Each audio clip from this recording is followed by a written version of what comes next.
Millionaire abandoned his humble fiancée at the altar and vanished without a trace, but 11 years later, he saw her holding twins in her arms and dropped to his knees, begging for a second chance. But before we dive into the full story, let me know where you're watching from and what time it is.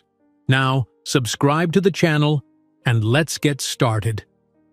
The world seemed to shatter around Eliza Bryant as she stood in the empty church, the weight of her wedding dress suddenly suffocating. The bouquet of white roses trembled in her hands, petals falling to the marble floor like tears. 2 hours had passed since the ceremony was meant to begin. 2 hours of whispers, pitying glances, and the slow, excruciating realization that Sebastian Cole, heir to the coal industry's fortune and the man who had promised to love her forever, wasn't coming. Eliza. Her mother's gentle voice broke through the silence. "Sweetheart, we should go." Eliza couldn't move. The massive stained glass windows cast colorful shadows across her ivory dress, now a symbol not of new beginnings but of humiliation. Her phone buzzed for the 100th time. Friends, family, all wondering what had happened. But not Sebastian. Not one call, not one text. "Miss Bryant?" Pastor Williams approached, his kind face etched with concern. "I'm so terribly sorry, but he's not coming." The words fell from her lips like stones. "I know." The pastor nodded solemnly. "I received a call from Mr. Cole's assistant just now. He said Mr. Cole extends his apologies but cannot proceed with the marriage." A hollow laugh escaped Eliza's throat. Apologies? 3 years together, 8 months of engagement, countless promises, and all she got were apologies delivered through an assistant. As the reality fully sank in, she felt her knees buckle. Her father caught her before she hit the ground, his arms, once a soldier's, now aged but still strong, keeping her upright. "I'll kill him," he whispered, the fury in his voice barely contained. "No, Dad," Eliza managed, straightening herself. "He's not worth it." The church, decorated with thousands of dollars worth of flowers and silk ribbons, now felt like a mausoleum. 200 empty seats stared back at her, each one representing a witness to her shame. The Cole family had spared no expense for their only son's wedding, a wedding that would now be remembered as the social disaster of the decade. Outside, she could hear the distant clicks of cameras. News traveled fast in high society. By morning, every tabloid in the city would feature her devastation on their front page. "We need to get her out of here," her mother urged, shielding Eliza from the door where shadows of photographers loomed. The back entrance. As they guided her through the church's narrow corridor, Eliza caught a glimpse of herself in an antique mirror. The woman staring back was unrecognizable. Pale, mascara streaking down her cheeks, eyes hollow with shock. 6 hours earlier, she had been radiant, floating on dreams of her perfect life with Sebastian. "My car's around back," said James, her brother, materializing from somewhere. His face was hard with rage. "The vultures are at every exit, but I'll drive right through them if I have to." The getaway felt like a funeral procession. Eliza, bundled into the back seat of her brother's sedan, clutching her mother's hand, watched the church, the place that was supposed to mark the happiest day of her life, disappear in the distance. Her phone rang. The name flashing on the screen made her heart stop. "Sebastian." With trembling fingers she answered. "Sebastian? Where are you?" "What?" "Eliza." His voice was distant, clinical, not the voice of the man who had whispered promises against her skin just 2 nights ago. "I'm sorry it had to be this way." "Sorry? Sorry?" Her voice rose, cracking with emotion. "You left me at the altar, in front of everyone. You couldn't even—" "It wouldn't have worked," he interrupted. "My family. There are expectations, responsibilities. You know that. What are you talking about? Your parents love me. Your mother helped me pick out this dress." A heavy silence then. "My father received the background check results this morning." The words hit Eliza like a physical blow. Background check? You had me investigated after 3 years? It's standard procedure for the Cole family. You know how protective they are of the company, the legacy. What could they possibly have found? Eliza demanded, though a sickening feeling was spreading through her stomach. There was only one thing they could have discovered. One secret she had kept buried so deeply she had almost convinced herself it never happened. Sebastian's voice dropped lower. Why didn't you tell me about Boston? About what happened when you were 19? The world seemed to narrow around her. Boston. The mistake she had spent a decade trying to forget. The reason she had changed her name from Elizabeth to Eliza. Why she had moved across the country. Why she had built a new life from scratch. That was 11 years ago, she whispered. I was a different person. You lied to me. The accusation hung between them, sharp and irreparable. I didn't lie. I didn't tell you. It's the same thing. For the first time, emotion broke through his composed facade. Do you have any idea what this would do to my family's reputation if it got out? That I almost married someone who— Don't! She cut him off, her voice suddenly steel. Don't you dare judge me for surviving the only way I knew how back then. The car had stopped in front of her apartment building. Her family was watching her, concern etched on their faces, but giving her the privacy to finish this conversation. The Coles have a certain position to maintain, Sebastian continued, his voice regaining its detached quality. My father has political aspirations. We can't afford scandals, especially not that kind. So I'm just a potential scandal to you? The pain was giving way to anger now, a smoldering rage that burned away her tears. These past 3 years meant nothing? Eliza, be reasonable. You knew who I was when we met. The Cole name comes with responsibilities. And cowardice, apparently. She gripped the phone tighter. You know what, Sebastian?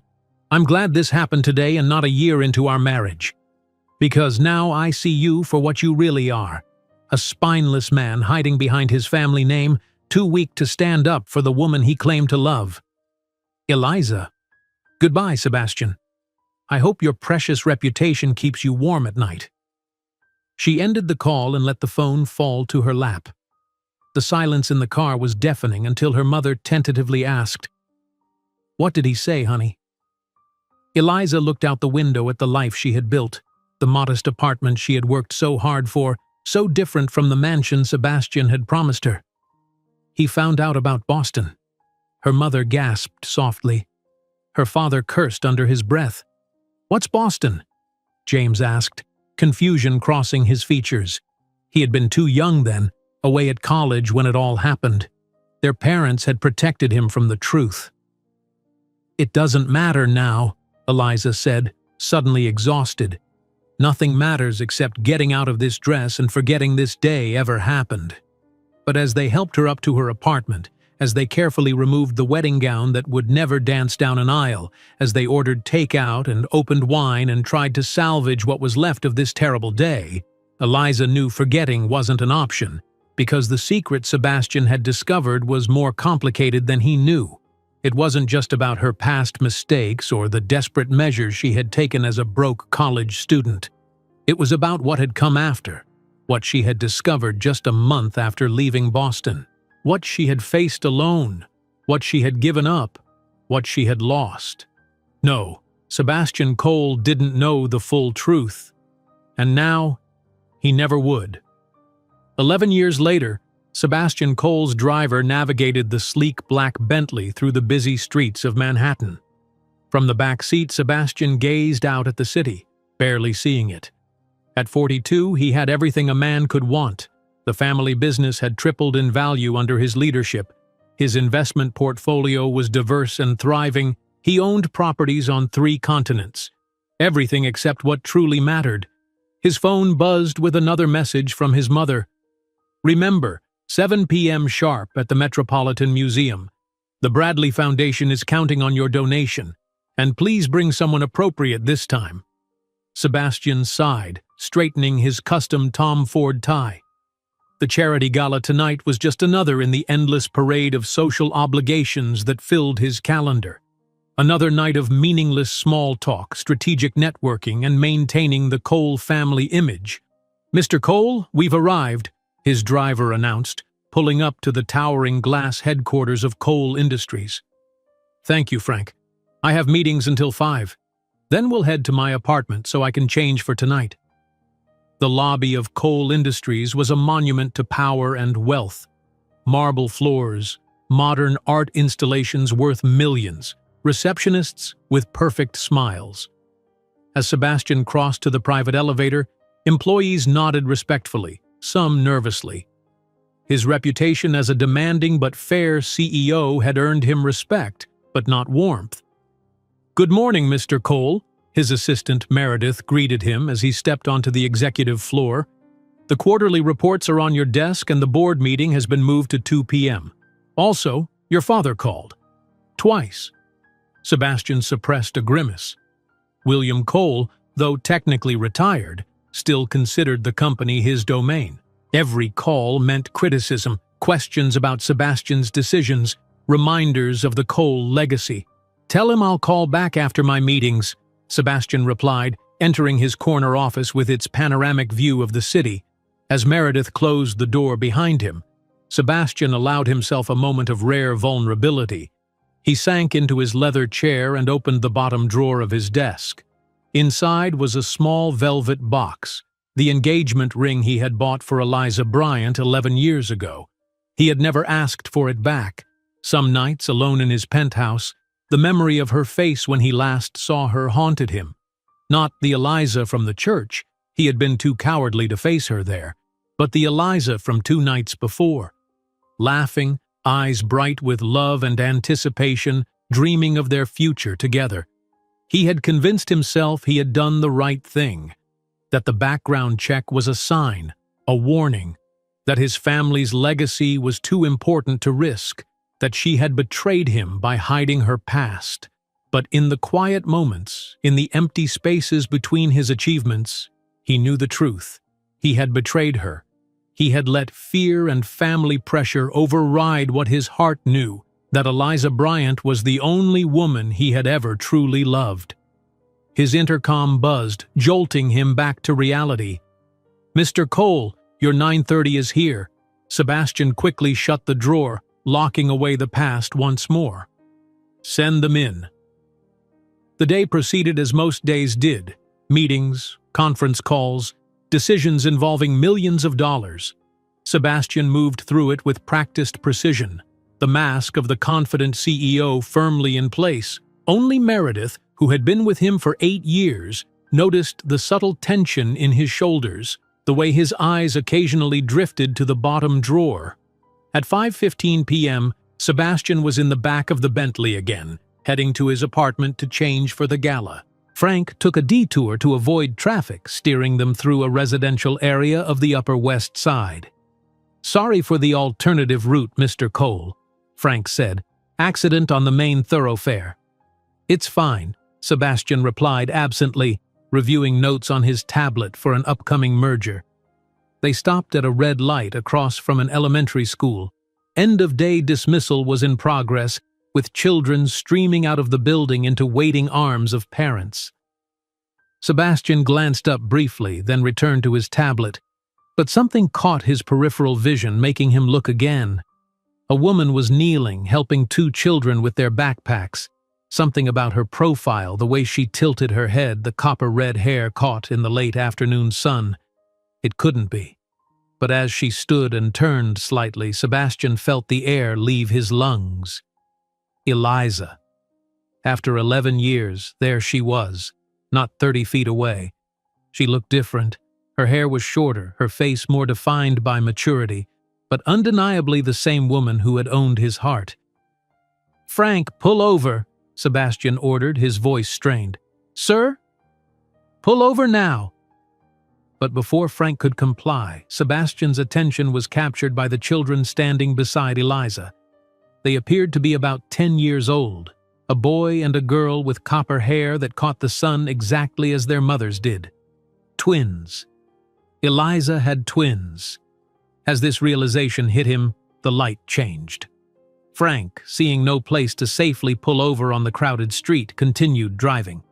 Sebastian twisted in his seat, trying to keep Eliza in view, but she was already guiding the children toward the subway entrance, disappearing from sight. "Frank, turn around!" Sebastian demanded, a desperation in his voice his driver had never heard before. "Sir, in this traffic it would take us 15 minutes to circle back, and you have the gala tonight." "I don't care about the damn gala," Sebastian snapped, then immediately regretted his tone. "I'm sorry, Frank, but please, find a way to turn around." By the time they managed to return to the school, the dismissal crowd had dispersed. Eliza and the twins were long gone. Sebastian stood on the sidewalk, staring at the spot where they had been, feeling as though he'd seen a ghost, or rather, 3 ghosts of a life that could have been his. "Mr. Cole?" Frank ventured after several minutes. "We should get going if you're to make the gala." Sebastian nodded numbly, returning to the car. But as they drove away, a question burned in his mind, a question that would not let him go. Those twins. They had to be around 10 years old. Eliza would have been pregnant right around the time. The timing couldn't be a coincidence, which meant Sebastian pulled out his phone, hands trembling slightly as he dialed Meredith. "I need you to find someone for me," he said when she answered. "Eliza Bryant. Last known address 11 years ago was in Chelsea. This is top priority, Meredith. I need everything. Current address, employment, family status, everything." "Of course, Mr. Cole.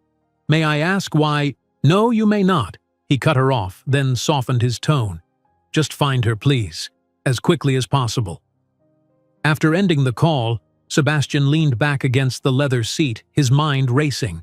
If those children were his, if he had abandoned not only Eliza but his own flesh and blood, how could he ever make amends? More importantly, would Eliza even give him the chance? The gala that night passed in a blur. Sebastian smiled at the right moments, shook the right hands, wrote a check with enough zeros to make the foundation president beam with gratitude. But his mind was elsewhere, replaying that brief glimpse of Eliza and the twins, calculating dates, wondering if his greatest mistake had cost him more than he had ever imagined. Morning sunlight streamed through the windows of Eliza Bryant's modest 2-bedroom apartment in Queens. The kitchen buzzed with the familiar chaos of a school day. Cereal bowls clattering, backpacks being stuffed with homework, and the twins arguing over whose turn it was to feed their aging tabby cat, Pixel. "Mom!" Sophie called out, her copper curls bouncing as she held up 2 different sneakers. "I can't find the match to either of these." "Check under your bed," Eliza replied automatically, packing lunches with practiced efficiency. "And Ethan, don't forget your science project is due today." Ethan, the quieter of the twins, nodded seriously. Unlike his sister's wild curls, his reddish-brown hair was cut short, revealing eyes that sometimes startled Eliza with their familiarity. Deep blue, thoughtful, exactly like his father's.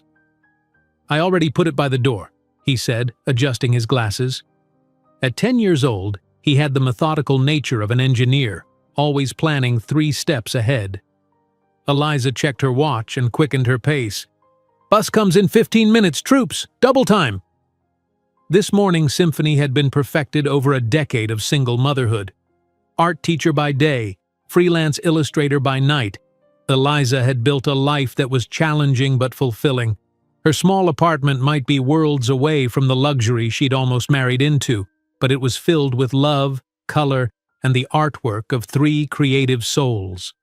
As she handed each twin their lunch bag, decorated with their own artwork from the previous school year, she felt the familiar pang. They were growing so fast. Sophie already showing hints of the young woman she would become, Ethan increasingly introspective and observant.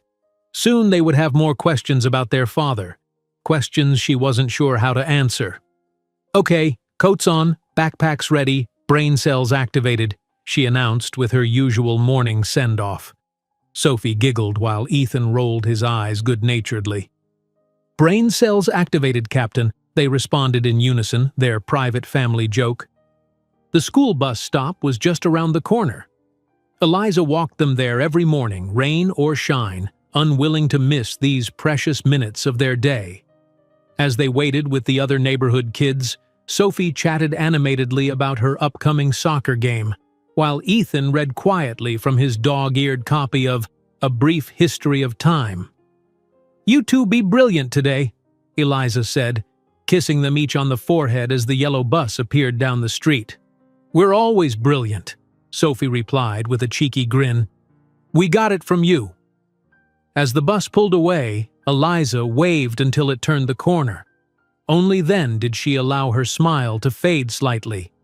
Brilliant they certainly were, but they hadn't gotten it just from her. Every day she saw more of Sebastian in them, Sophie's confidence and charm, Ethan's analytical mind and quiet determination, the genetic fingerprints of a man who had no idea they existed. She had made that choice 11 years ago, standing in a wedding dress in her apartment, devastated but resolute. When she discovered her pregnancy 6 weeks after the non-wedding, she had considered reaching out to Sebastian. But the memory of his cold dismissal, his prioritizing of family reputation over love, had stopped her. What kind of father would he be if image meant more to him than substance? What kind of life would her children have, forever labeled as the scandalous offspring that tainted the pristine Cole legacy? So she had disappeared, moving across the city, changing her number, starting fresh. Her parents and brother had supported her decision, becoming the extended family the twins needed. Sebastian Cole became a name they never mentioned, a shadow they refused to give power. Eliza checked her watch again and quickened her pace. First period at Roosevelt Elementary started in 40 minutes, and she still needed to set up for her 5th grader's papier-mâché project. Art might not be considered a core subject by the school board, but to Eliza, it was the foundation of creative thinking, of seeing the world with compassionate eyes, something she had been determined to instill in her own children. Sebastian sat in his home office, surrounded by files and digital records that Meredith had compiled in less than 24 hours. If nothing else, his assistant's efficiency was unmatched. The information painted a clear picture of Eliza's life now: art teacher at Roosevelt Elementary in Queens, freelance children's book illustrator with 3 modest successes to her name, single mother to twins named Ethan and Sophie Bryant, born April 15th, exactly 7 months after what should have been their wedding day. There was no father listed on the birth certificates.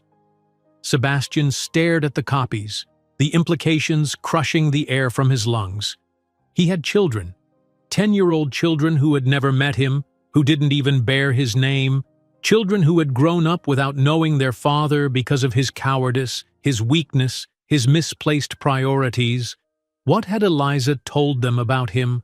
Did they believe they were abandoned, or did they think their father was dead or simply unknown?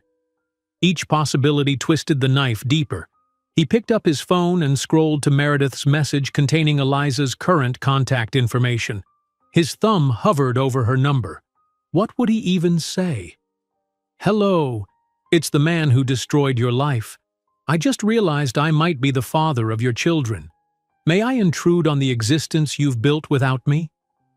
Sebastian set the phone down and paced the length of his penthouse, pausing at the floor-to-ceiling windows that offered a panoramic view of the city. Somewhere out there, in a modest apartment in Queens, was the family he should have had. His intercom buzzed. "Mr. Cole, your father is here to see you." Sebastian closed his eyes briefly, centering himself. William Cole's unannounced visits were never pleasant, and today of all days he wasn't sure he had the emotional capacity to deal with his father's critiques. "Send him up." William Cole entered the penthouse with the same commanding presence he brought to boardrooms and political fundraisers. At 72, he remained imposing. Tall, impeccably dressed, with a full head of silver hair and cold blue eyes that had assessed and judged Sebastian his entire life. "You missed the foundation meeting this morning," William stated without preamble, helping himself to Sebastian's 18-year-old scotch. "I had more pressing matters to attend to," Sebastian replied, discreetly slipping Eliza's file under a stack of papers. More pressing than securing the governor's support for our expansion into green energy? The tax benefits alone. I said it was important. Sebastian cut him off, a sharp edge to his voice that surprised even himself.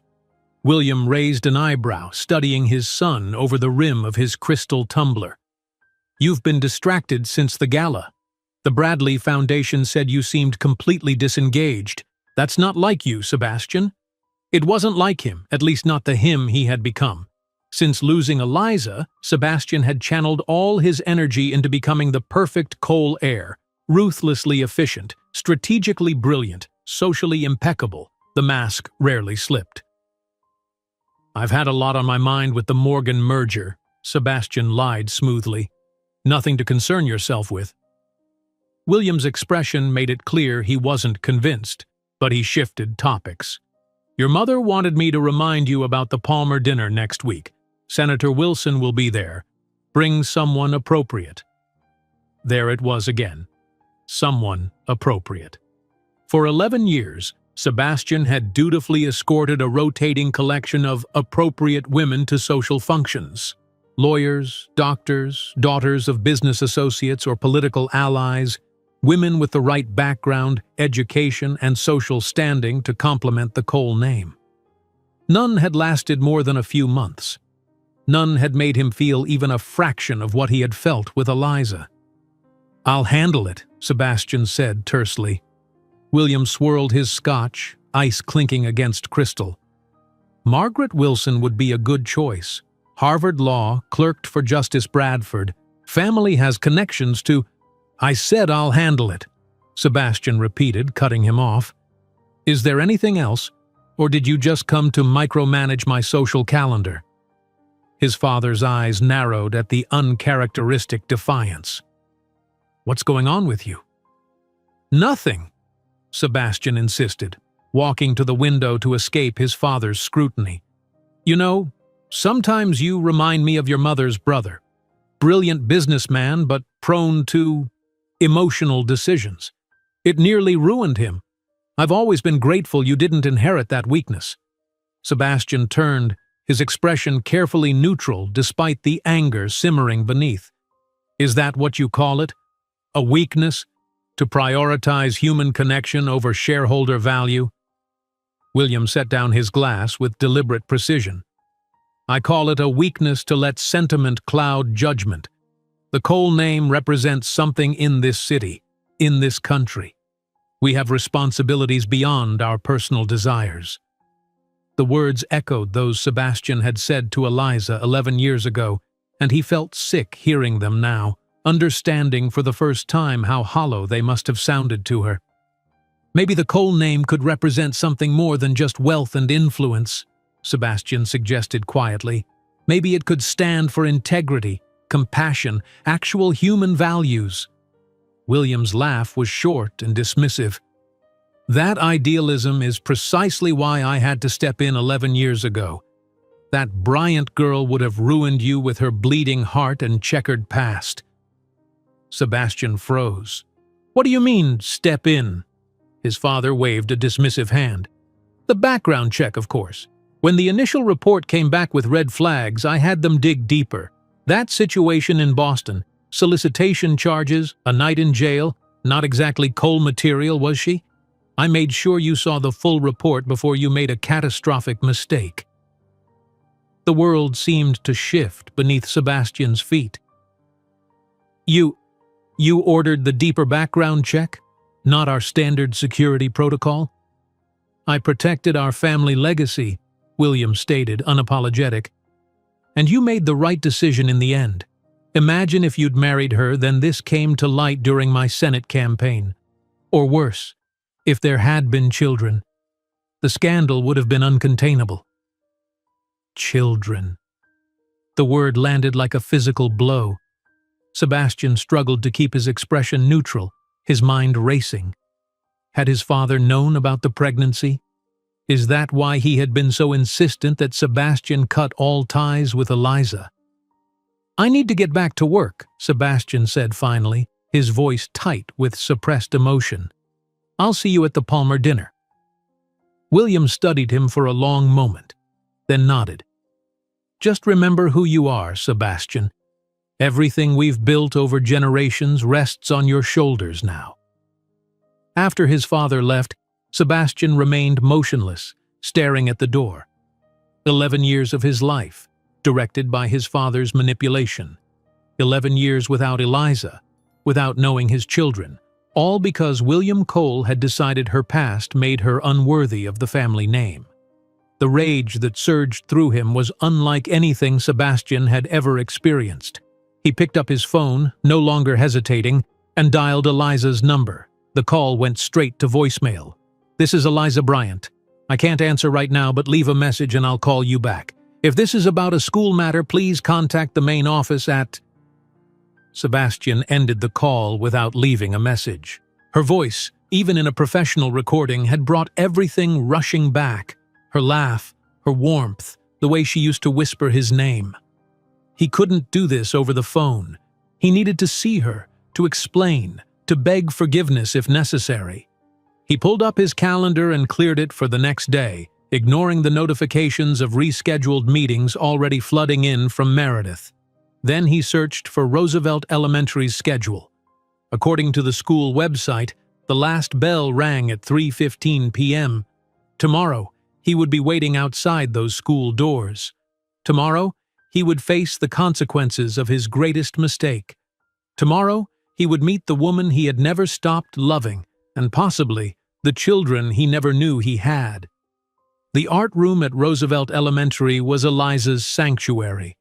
High ceilings with abundant natural light, walls covered in student masterpieces, the comforting smell of clay and paint. It was everything the corporate world Sebastian inhabited was not. This morning she moved between tables, guiding fifth graders through their understanding of perspective drawing.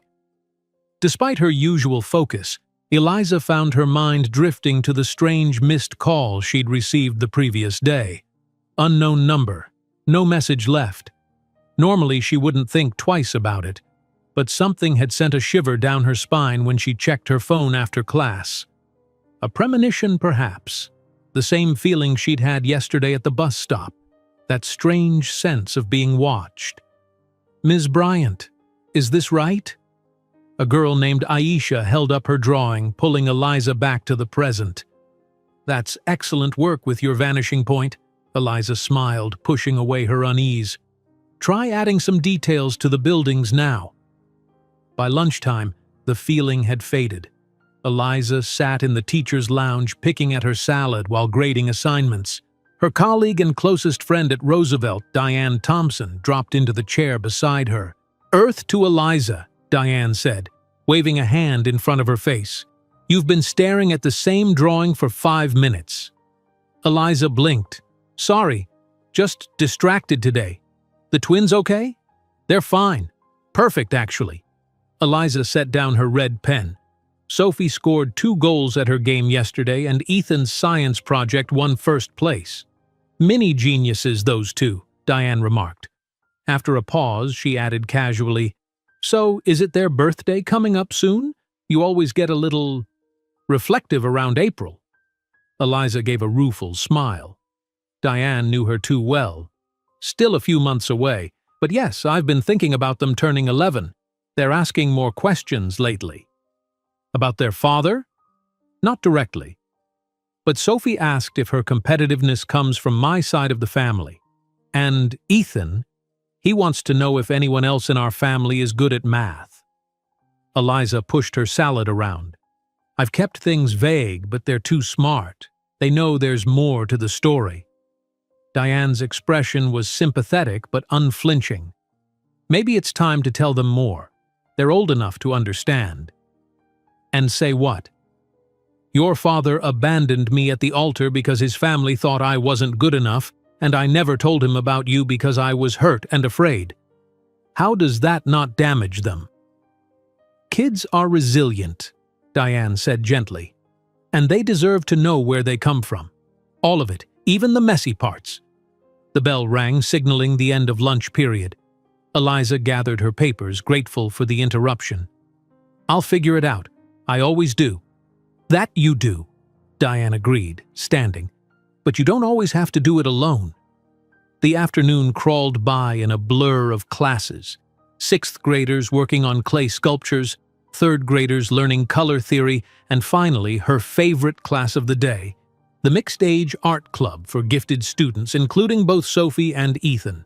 The twins burst into the art room with their usual contrasting energies. Sophie talking a mile a minute about a playground disagreement she'd mediated, Ethan quietly setting up his materials with methodical precision. "Mom, Tyler said the stupidest thing about perspective drawing today," Sophie announced. "He said it wasn't invented until the Renaissance, but I told him ancient Romans used it too, right?" "You're both partially correct," Eliza replied, setting out additional supplies. "Linear perspective as we teach it was formalized during the Renaissance. But you're right that Romans understood some principles of perspective." Ethan looked up from his sketchbook. "I read that Chinese artists developed their own form of perspective in the 11th century, completely separate from Western traditions." "Always the researcher," Eliza smiled, ruffling his hair affectionately. For the next hour, she lost herself in teaching, in watching her children and their classmates explore creativity without fear or judgment. This was what she had built for herself after Sebastian, a life centered on nurturing young minds, on showing them how to see beauty in unexpected places. At precisely 3:15, the final bell rang. Students began packing up, chattering about after-school plans. "Don't forget your portfolios need to be organized by Friday," Eliza called over the din. "And Mateo, please wash that paintbrush properly this time." As the room cleared out, Sophie and Ethan lingered, helping their mother tidy up as they did every Thursday before heading to their grandmother's house. "Grandma's making lasagna tonight," Sophie said, carefully returning paint bottles to their shelves. "She said we can help make garlic bread. And she promised to show me how to use the telescope Dad got her last Christmas," Ethan added, referring to their Uncle James, whom the twins had called Dad since they were toddlers. James had stepped into the role of father figure from the moment the twins were born, never once complaining about the responsibility. "Sounds like a perfect evening," Eliza smiled, checking her watch. "We should get going. Grandma's expecting you by 4. They left through the school's side exit, the late afternoon sun casting long shadows across the playground. Eliza's car, a practical 7-year-old Subaru, was parked in the teacher's lot. As they approached, she felt it again, that prickling sensation at the back of her neck. Someone was watching them. She turned, scanning the area, and then she saw him. Sebastian Cole stood near the playground fence, his tall figure unmistakable even after 11 years. He wore a charcoal suit that probably cost more than her monthly salary, his posture still carrying that subtle confidence she had once found so attractive. But his expression, that was new. Uncertainty, vulnerability, emotions she had never associated with the man who broke her heart. Eliza froze, instinctively placing a hand on each twin's shoulder. "Mom?" Sophie questioned, looking up at her, then following her gaze. "Who's that man?" "No one," Eliza said quickly, turning the twins toward the car. "Just someone I used to know. Get in, please." "But he's coming this way," Ethan observed quietly. Sebastian was indeed approaching, his stride hesitant at first, then more determined. Eliza's heart pounded against her ribs, every instinct screaming at her to flee, to protect her children from this man who had the power to upend their carefully constructed world. "Eliza!" Sebastian called, his voice carrying across the playground. "Get in the car," she repeated to the twins, her tone leaving no room for argument. For once, even Sophie didn't question her, sliding into the back seat while Ethan followed. Eliza moved to the driver's side, keys gripped so tightly they dug into her palm. "Eliza, please!" Sebastian was only a few yards away now. "I just want to talk." She whirled to face him, keeping the car between them like a shield. "Now? You want to talk now? After 11 years of silence?" Sebastian stopped, his eyes moving from Eliza to the car where two curious faces peered through the window. Even from this distance, the resemblance was unmistakable. Sophie with her confident gaze, Ethan with his thoughtful eyes, both bearing the unmistakable Cole features mixed with Eliza's. "Are they?" he began, his voice faltering. "Not here," Eliza cut him off sharply. "Not in front of them." "I understand," Sebastian said, his voice low. "But please, can we meet somewhere? There's so much I need to explain." "Explain?" Eliza laughed, a hollow sound devoid of humor. "What could you possibly explain that would matter now?" "My father," Sebastian said simply. "The background check. I just found out he—" "Stop." Eliza raised a hand, noticing the twins were watching intently, no doubt reading her body language. "I have to take my children to their grandmothers. I don't have time for this." Sebastian nodded, respect for her boundaries visible in his expression. "Tomorrow, then?" "Please, Eliza. One conversation, that's all I'm asking." She should have said no, should have gotten in her car and driven away, keeping the past firmly where it belonged. But something in Sebastian's eyes, a desperation she had never seen in him before, made her hesitate. "The Bluebird Cafe on 32nd Street, tomorrow at noon," she finally said. "1 hour, Sebastian, that's all you get." Relief washed over his features. "Thank you. I'll be there." Eliza slid into the driver's seat without another word, hands shaking as she started the engine. In the rearview mirror, she could see Sebastian standing motionless, watching them drive away. "Mom?" Sophie's voice broke the silence after they'd turned the corner. "Who was that?" "Just someone I knew a long time ago," Eliza replied, focusing intently on the road. "He looked sad," Ethan observed quietly from the back seat. Eliza's throat tightened. Even at 10, Ethan had an uncanny ability to read people's emotions. Sometimes grown-ups have complicated feelings when they see people from their past. "Was he your boyfriend?" Sophie asked, never one to beat around the bush. "Before Uncle James?" "Something like that," Eliza admitted, knowing a partial truth was better than an obvious lie. "It was a very long time ago." "He was wearing a really expensive suit," Ethan noted, "like the ones in the magazines at the dentist's office." Eliza's knuckles whitened on the steering wheel. Of course, Ethan would notice that detail. "He works in finance," she said vaguely, then switched topics.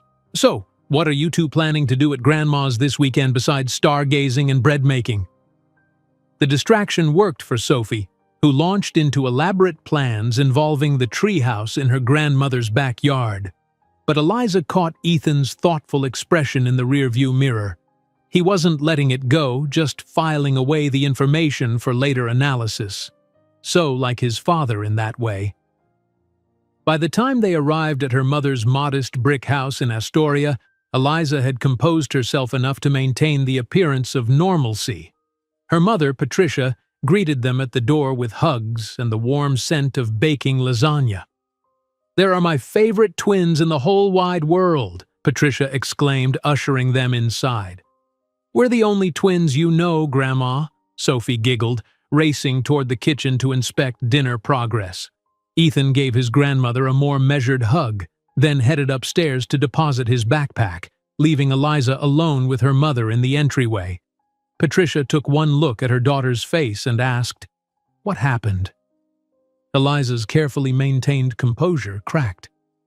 "Sebastian found us," she whispered, voice breaking.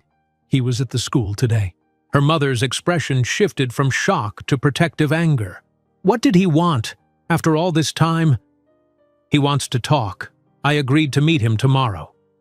Eliza ran a hand through her hair, a nervous gesture she'd never outgrown. "Mom, he saw the twins. And the way he looked at them, he knows. Or at least suspects." Patricia guided her daughter to the small bench in the hallway, away from little ears. "What are you going to do?" "I don't know," Eliza admitted, the weight of 11 years of secrets suddenly crushing. "I've spent so long protecting them from the truth, from feeling unwanted or rejected. But now, they're getting older," Patricia finished her thought. "They're asking questions. Eliza nodded miserably. Ethan asked last week why we don't have any pictures of his dad. I told him it was too painful after the breakup, but I could see he didn't fully believe me. Children deserve the truth, delivered with love, Patricia said gently, repeating what she had told Eliza when the twins were born. Whatever you decide, we'll support you. James, too. Speaking of James, Eliza glanced toward the kitchen where Sophie was chattering to someone. Is he here yet? He's in the backyard setting up the telescope for Ethan. Patricia squeezed her daughter's hand. Do you want me to call him in so you can tell him about Sebastian? Eliza shook her head. Not yet. Let them enjoy their weekend. I'll talk to James after I meet with Sebastian tomorrow. And what about that meeting? What do you hope to get from it? Closure, maybe. Eliza sighed. Or at least some answers about why he's suddenly appeared in our lives after all this time. Patricia's expression remained skeptical. Just be careful, sweetheart. That man broke your heart once. Don't give him the chance to hurt you, or those children, again. The twins are the only priority here, Eliza assured her. Whatever Sebastian wants, whatever explanation he thinks he has, nothing is more important than protecting Ethan and Sophie. As if summoned by her words, Ethan appeared at the top of the stairs, observing his mother with those perceptive blue eyes. How much had he heard? Before Eliza could worry about it, Sophie burst from the kitchen. Mom, Uncle James says we can camp in the backyard tonight if you say it's okay. The moment passed, ordinary life resuming its rhythm. Eliza hugged her children goodbye, promising to pick them up Sunday evening, all while a storm of uncertainty raged inside her. Tomorrow at noon she would face Sebastian Cole again, the man who had once been her everything and who now threatened the careful balance of her world. What truths would be revealed in the light of day, and more importantly, would her children emerge unscathed from the collision of past and present? The Bluebird Cafe was deliberately neutral territory, not too close to Roosevelt Elementary or her apartment, with enough ambient noise for privacy, but public enough that Eliza felt safe. She arrived 10 minutes early, selecting a booth in the back corner. The vintage decor, mismatched china, and smell of fresh coffee created a warmth that steadied her nerves. She ordered a black coffee and checked her phone. A text from her mother. Everything okay? And another from James. Call me after. Whatever you need, I'm here. Family, her real family, the one she had chosen and built, had her back, regardless of what happened today. At precisely noon, Sebastian walked in. He'd dressed down from yesterday's power suit, wearing dark jeans and a slate blue sweater that made his eyes more pronounced. The casual outfit was likely an attempt to appear less intimidating, but there was no disguising the wealth and privilege that clung to him like expensive cologne. Even in simple clothes, Sebastian Cole looked like a man who had never worried about making rent or choosing between new school shoes and a winter coat. Eliza straightened her spine as he approached, determined not to show weakness. He paused at the edge of the table, hesitation in his stance. "Thank you for meeting me," he said. She gestured to the opposite seat without a word. The waitress appeared instantly. Some things never changed. Sebastian's presence had always commanded immediate attention. "Just coffee, black," he ordered, then turned back to Eliza. The weight of 11 years stretched between them, a chasm filled with unspoken words and diverging paths. "You look well," Sebastian offered after the silence had grown uncomfortable. "Let's skip the small talk," Eliza replied, her voice controlled. "You wanted to meet, so talk." Sebastian's mouth tightened briefly at her tone, but he nodded. "I owe you an explanation." "You're about 11 years too late for explanations." "I know," he acknowledged, surprising her with his directness. "But I've recently discovered something that it doesn't excuse what I did, but it might help you understand." The waitress delivered his coffee, which he didn't touch. Instead, he leaned forward, his gaze intense. "My father manipulated the situation, Eliza. The deeper background check, that wasn't standard procedure. He ordered it specifically for you because he thought you weren't suitable." Eliza's laugh was hollow. "And that's supposed to make me feel better? That your father didn't approve of me? I knew that from the moment I met him. It's more than that. He came to see me yesterday and he admitted it. He deliberately used what happened in Boston to drive us apart." Eliza felt a chill at the mention of Boston. She hadn't heard anyone speak of it in years. "And you let him. That's the point, Sebastian. You had a choice, and you chose your family's reputation over me. I was a coward," he admitted, the raw honesty catching her off guard. "I've spent 11 years building my life around what my father expected, trying to convince myself it was what I wanted too. But then I saw you with the twins, and everything shifted." Eliza's hand tightened around her coffee cup. "The twins are none of your concern." "They're mine, aren't they?" Sebastian asked quietly, his voice barely audible over the cafe's ambient noise. "Ethan and Sophie. They're my children." The directness of the question left no room for evasion. Eliza held his gaze, feeling a strange mixture of defiance and relief that the secret was finally spoken aloud. Biologically, yes. In every way that matters, no. Sebastian closed his eyes briefly, absorbing the confirmation of what he had already suspected. When he opened them again, Eliza was startled by the naked emotion there. Grief, regret, wonder. "Why didn't you tell me?" he asked, his voice hoarse. "I had a right to know." "A right?" Anger flared hot in Eliza's chest. "What about my right to dignity? My right not to be abandoned and humiliated? You made it very clear that my past made me unworthy of the Cole name. Why would I subject my children to that judgment? You should have given me the chance." "To what? Reject them too? To have them tested for suitability?" She leaned forward, keeping her voice low but intense. "You left me at the altar, Sebastian. You didn't call, didn't come by, didn't even have the courage to face me yourself. You sent a message with your assistant. After that, you lost any right to make decisions about my life or my pregnancy." Sebastian flinched at each accusation, not defending himself. "You're right," he said finally. "I handled it terribly. I was weak and afraid. But Eliza, if I had known about the twins—" "What? What would you have done differently?" He seemed to struggle with the answer. "I'd like to think I would have found my courage sooner, that I would have stood up to my father." "But you don't know that for sure," Eliza finished for him. "And neither did I. So I made the best decision I could for my children, to raise them in a home where they were unconditionally loved and valued, not potential embarrassments to a family legacy." Sebastian was silent for a long moment, absorbing her words. Then, tentatively, he asked, "What are they like?" The question disarmed her slightly. It wasn't about his rights or her decisions, but about the twins themselves, a parent wanting to know their children. Despite her resolve to remain detached, Eliza found herself answering. "Ethan is brilliant, quiet, observant, sees patterns in everything.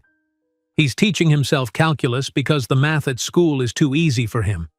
He builds these incredible structures, bridges, towers, and tests their weight limits with scientific precision. But he also has this artistic side. He draws technical diagrams that somehow become beautiful abstract art." A small smile touched Sebastian's lips. "And Sophie? She's a force of nature, athletic, competitive, never backs down from a challenge, but also deeply empathetic. She mediates playground disputes and defends kids who get bullied. She has this way of connecting with people. She walks into a room and everyone gravitates toward her." "They sound amazing," Sebastian said softly. "They clearly have an extraordinary mother." Eliza acknowledged the compliment with a slight nod. "They have a wonderful family. My parents, my brother James, they've been there from day one. James takes them camping, teaches them to fix things, attends every school event. My father reads them the same bedtime stories he read to me. My mother—" She paused, remembering Patricia's fierce protectiveness when she'd announced her pregnancy. My mother held my hand through 26 hours of labor and hasn't stopped supporting us since." Sebastian's expression darkened with regret. And what have they been told about their father? This was the question Eliza had been dreading. Very little when they were younger. As they've gotten older and asked more questions, I've told them that their father and I loved each other but weren't able to stay together. I've never spoken ill of you to them, if that's what you're worried about. I appreciate that, Sebastian said, looking genuinely relieved, though I wouldn't have blamed you if you had. The conversation paused as the waitress refilled their cups. When she left, Eliza decided it was time to address what had started all of this. The event that Sebastian's father had used to separate them. "About Boston," she began. "I assume you know the full story by now." Sebastian nodded slowly. "I've read the police report, the court documents. I know you were arrested with a group of students for participating in a protest that turned violent. And I know the solicitation charge was added because you were staying with a friend who was later arrested for running an escort service from her apartment. I was 19, broke and naive," Eliza said, relieved she didn't have to explain the basics. "I had no idea what Renee was involved in. I was just grateful for a free place to stay while I attended a summer art program. When the police raided the apartment, they assumed everyone there was involved." "The charges were dropped," Sebastian added. "The report shows you were cleared completely." "Yes, after a night in jail and the humiliation of explaining to my parents why I needed bail money." Eliza took a sip of her cooling coffee. "I was mortified. It felt easier to change schools, move across the country, start fresh. I even started using my middle name, Eliza, instead of Elizabeth to distance myself from the incident. And when we met 5 years later, you didn't want to revisit that pain," Sebastian concluded, understanding dawning in his eyes. "It wasn't relevant anymore. It was a mistake, a misunderstanding from my past that had been legally resolved. I never imagined it would come back to destroy my future." She met his gaze directly. "Your father made sure it did." Sebastian's jaw tightened. He's always been obsessed with the family reputation. When he started considering a Senate run, it became worse. Everything was viewed through the lens of, how will this look to voters? "And I looked like a liability," Eliza stated flatly. "My father saw you that way. I should have seen you for who you really were, the most authentic, passionate person I'd ever met." Sebastian ran a hand through his hair, a gesture Eliza remembered from their life together. "When he showed me that report, I panicked. All I could think about was the potential scandal, how it might affect the family name. I convinced myself I was making a rational decision, but the truth is, I was a coward." "Yes, you were," Eliza agreed, offering no absolution. "And that cowardice cost you a family." Sebastian's eyes filled with genuine pain. "Do you think? Is there any chance I could meet them? Properly, I mean. I don't want to disrupt their lives, but—" "I need to think about that," Eliza cut him off. "This isn't just about you and me anymore. Ethan and Sophie's well-being is my priority. If, and that's a big if, I decide to introduce you, it would need to be carefully planned and on my terms." "Of course," Sebastian agreed quickly. "Whatever you think is best for them. I want a chance to know my children, Eliza." The raw longing in his voice was difficult to dismiss. Eliza had spent years imagining this conversation, rehearsing her righteous anger, but the reality was more complicated. The Sebastian sitting across from her wasn't the cold, image-obsessed man who had abandoned her. He seemed changed, humbled, perhaps, by the discovery of what he had lost. "I need time," she said finally. "This isn't a decision I can make over coffee. I need to talk to my family, consider what's best for the twins." "I understand." Sebastian reached into his pocket and withdrew a business card, sliding it across the table. "My personal number is on the back. When you're ready to talk, whether it's about the twins or anything else, I'll answer, day or night." Eliza took the card, noticing it wasn't the embossed premium stock of Coal Industries, but a simple white card with just his name and number. A small gesture, perhaps, but it suggested he was approaching this as Sebastian, not as a Cole. "One more thing," she said, tucking the card into her purse. "Why now? You could have found us years ago if you'd wanted to." Sebastian's expression grew somber. "I wish I had a better answer than the truth, which is that I didn't look. I buried myself in work, in becoming the perfect heir my father wanted. It wasn't until I saw you by chance, you and the twins at their school, that everything I'd suppressed came rushing back." He paused, his next words careful. "When I realized I might have children I'd never known, I couldn't ignore it, not for another day." Eliza stood, signaling the end of their hour. "I need to get back to work." Sebastian rose as well, maintaining a respectful distance. "Thank you for listening, for telling me about them. Even if that's all I get, I'm grateful." "Don't thank me yet," Eliza warned, gathering her purse. "I haven't decided anything."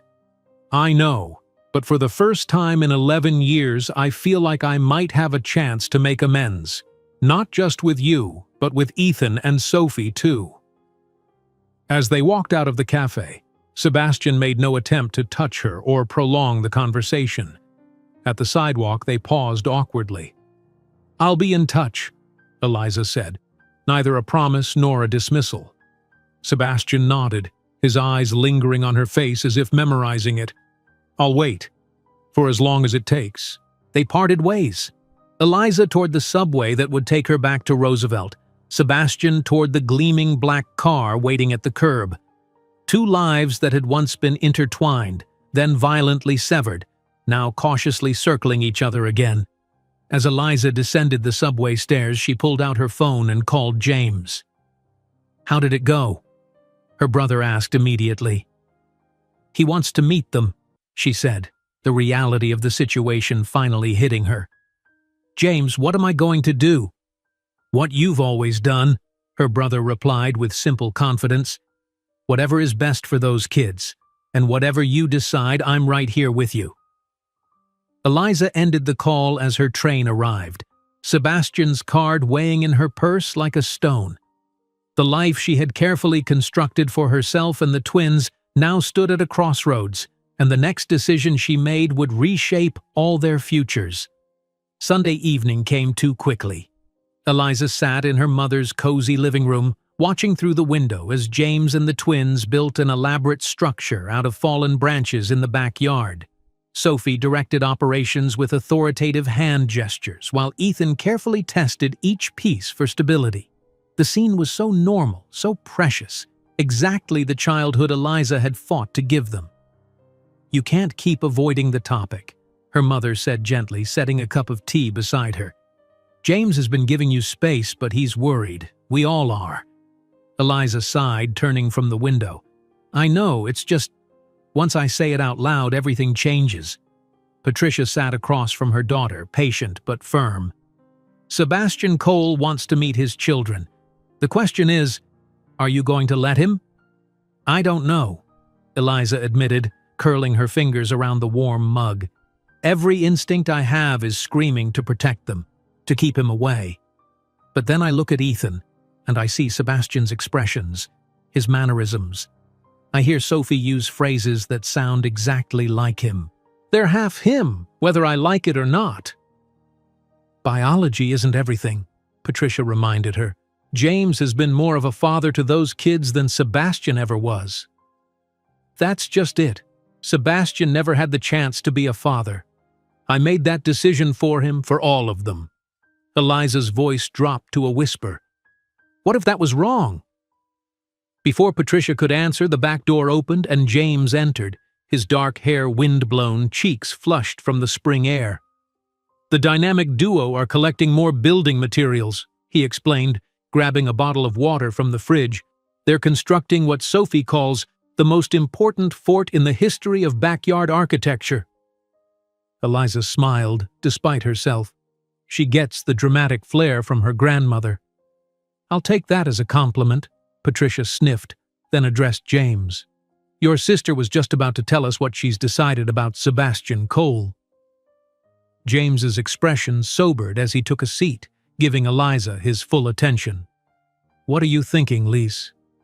Eliza took a deep breath.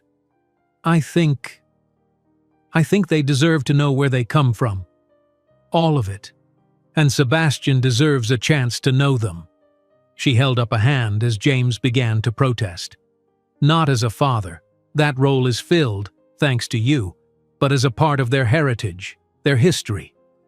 People like Sebastian Cole don't just accept limited roles," James warned. "He's spent his life getting exactly what he wants."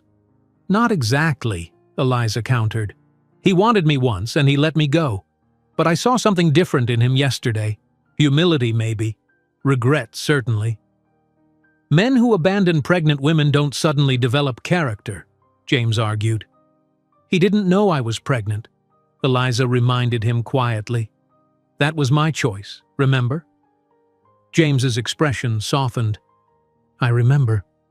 I supported that choice, still do.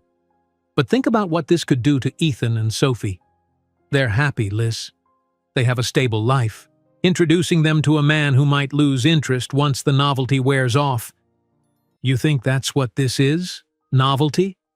James shrugged. "I don't know, but he's been content to live without them for 11 years. What changed?" "He didn't know they existed until now," Patricia interjected, surprising both her children by seemingly defending Sebastian. "I'm not saying that excuses everything, but it's a fact we need to acknowledge." Eliza nodded gratefully at her mother. "I've been thinking about this non-stop. If I don't give Sebastian a chance to meet them and the twins find out when they're older, they might resent me for keeping them apart.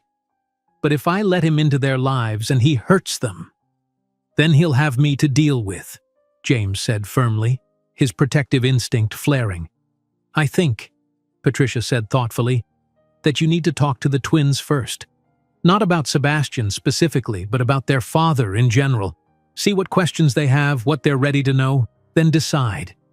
Eliza nodded slowly. "You're right. This has to be about what they need, not about my fear or Sebastian's guilt." "Whatever you decide, we're here," James assured her, reaching across to squeeze her hand. "All the way." Outside, Ethan and Sophie's laughter floated through the window, innocent, untouched by the complexities of adult decisions. Eliza prayed she would have the wisdom to keep that innocence intact, whatever she decided.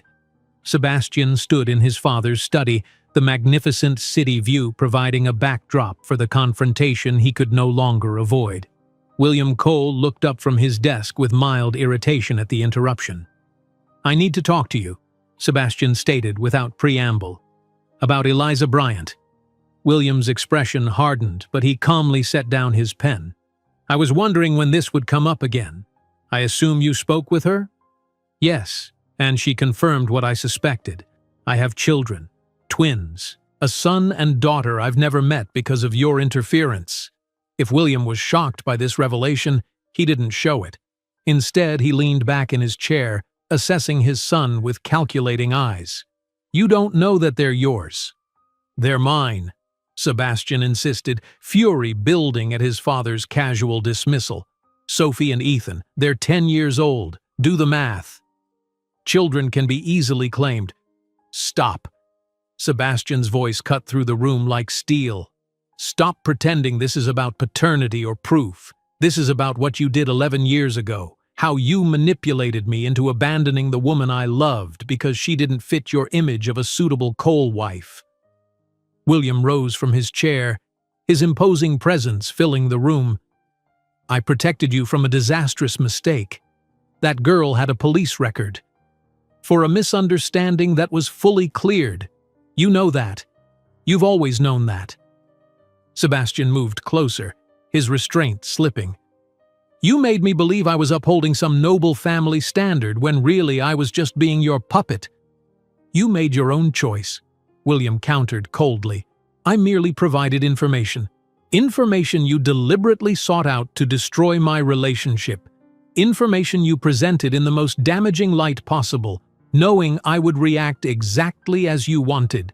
Sebastian's laugh was bitter.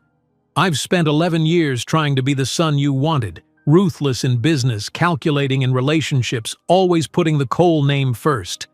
And what has it gotten me? An empire I don't enjoy and an empty penthouse." William's expression tightened. "This emotional display is exactly why I had to intervene. The Cole legacy requires rational decisions, not romantic sentimentality." "The Cole legacy," Sebastian repeated with disgust. "What about my legacy? I have children, father. Children who have grown up without knowing me because of your manipulations. What kind of legacy is that?" For the first time, a flicker of uncertainty crossed William's face. "What exactly do you intend to do?" "I'm going to know my children," Sebastian said firmly. "If Eliza allows it, and if they want to know me. Beyond that, I haven't decided." He moved toward the door, then paused. "But I want to be very clear about one thing. You will have no contact with Ethan and Sophie unless they and their mother specifically wish it. You've caused enough damage to this family. You would choose them over your own father? Over everything I've built?" Sebastian turned, his expression resolute. "The question is why you would force that choice in the first place. A real father would want his son to be happy, to know his own children. But you've never been interested in my happiness, only in your vision for the Cole dynasty." As Sebastian left the mansion, he felt lighter than he had in years. The confrontation had been brewing for a decade, but it had taken the discovery of Ethan and Sophie to give him the courage to finally stand up to his father. In the back of his car, Sebastian pulled out his phone and called Meredith. "I need you to clear my schedule for the foreseeable future," he instructed. "Family matters. And Meredith, I'd like you to research the best child psychologists in the city, someone who specializes in complex family situations." If his assistant was surprised by the request, she didn't show it. "Of course, Mr. Cole. Any specific qualifications?" "Someone who puts children's well-being first," Sebastian said after a moment's thought. "Someone who can help guide a reunion process." After ending the call, Sebastian stared out at the city, his mind filled with images of the twins. Ethan with his thoughtful eyes, Sophie with her commanding presence, his children. The thought still overwhelmed him with a mixture of wonder and regret. He had missed so much. First words, first steps, first days of school, birthdays, holidays, ordinary Tuesdays. Moments he would never get back. But perhaps if he approached this with patience and humility, there could be new moments, different but no less precious. His phone buzzed with a text, unknown number. "The twins have been asking questions. I think it's time. Can you meet on Wednesday after school? Roosevelt Playground, 4 p.m. Eliza." Sebastian's heart hammered against his ribs as he read the message twice, then saved the number to his contacts. His fingers hovered over the keyboard, composing and deleting 3 responses before settling on, "I'll be there. Thank you for this chance." Monday morning dawned bright and clear, but Eliza's stomach churned with anxiety as she prepared breakfast. She had spent half the night rehearsing what she would say to the twins, how she would introduce the concept of their biological father without overwhelming them. "Mom, you're burning the toast," Ethan observed quietly, pushing his glasses up his nose. Eliza startled, the acrid smell finally registering. "Sorry, sweetie, just distracted this morning." Sophie bounded into the kitchen, her backpack already on. "Mom, I need you to sign my permission slip for the museum trip, and Ethan's being weird about letting me borrow his blue marker for my poster." "It's my special one from Uncle James," Ethan protested. "Use one of your 50 other markers." "But yours has the perfect shade of blue. Mom, tell him—" "Both of you, sit down, please," Eliza interrupted, her serious tone cutting through their bickering. "There's something important we need to talk about." The twins exchanged glances, sensing the shift in atmosphere. They slid into their chairs at the small kitchen table, suddenly attentive. Eliza took a deep breath. "You know how we've talked a little bit about your father before? How I've told you he and I loved each other but couldn't stay together?" Sophie nodded vigorously while Ethan grew very still, watching his mother with careful eyes. "Well," Eliza continued, I've always told you that someday, when you were older, I'd tell you more. I think that time has come."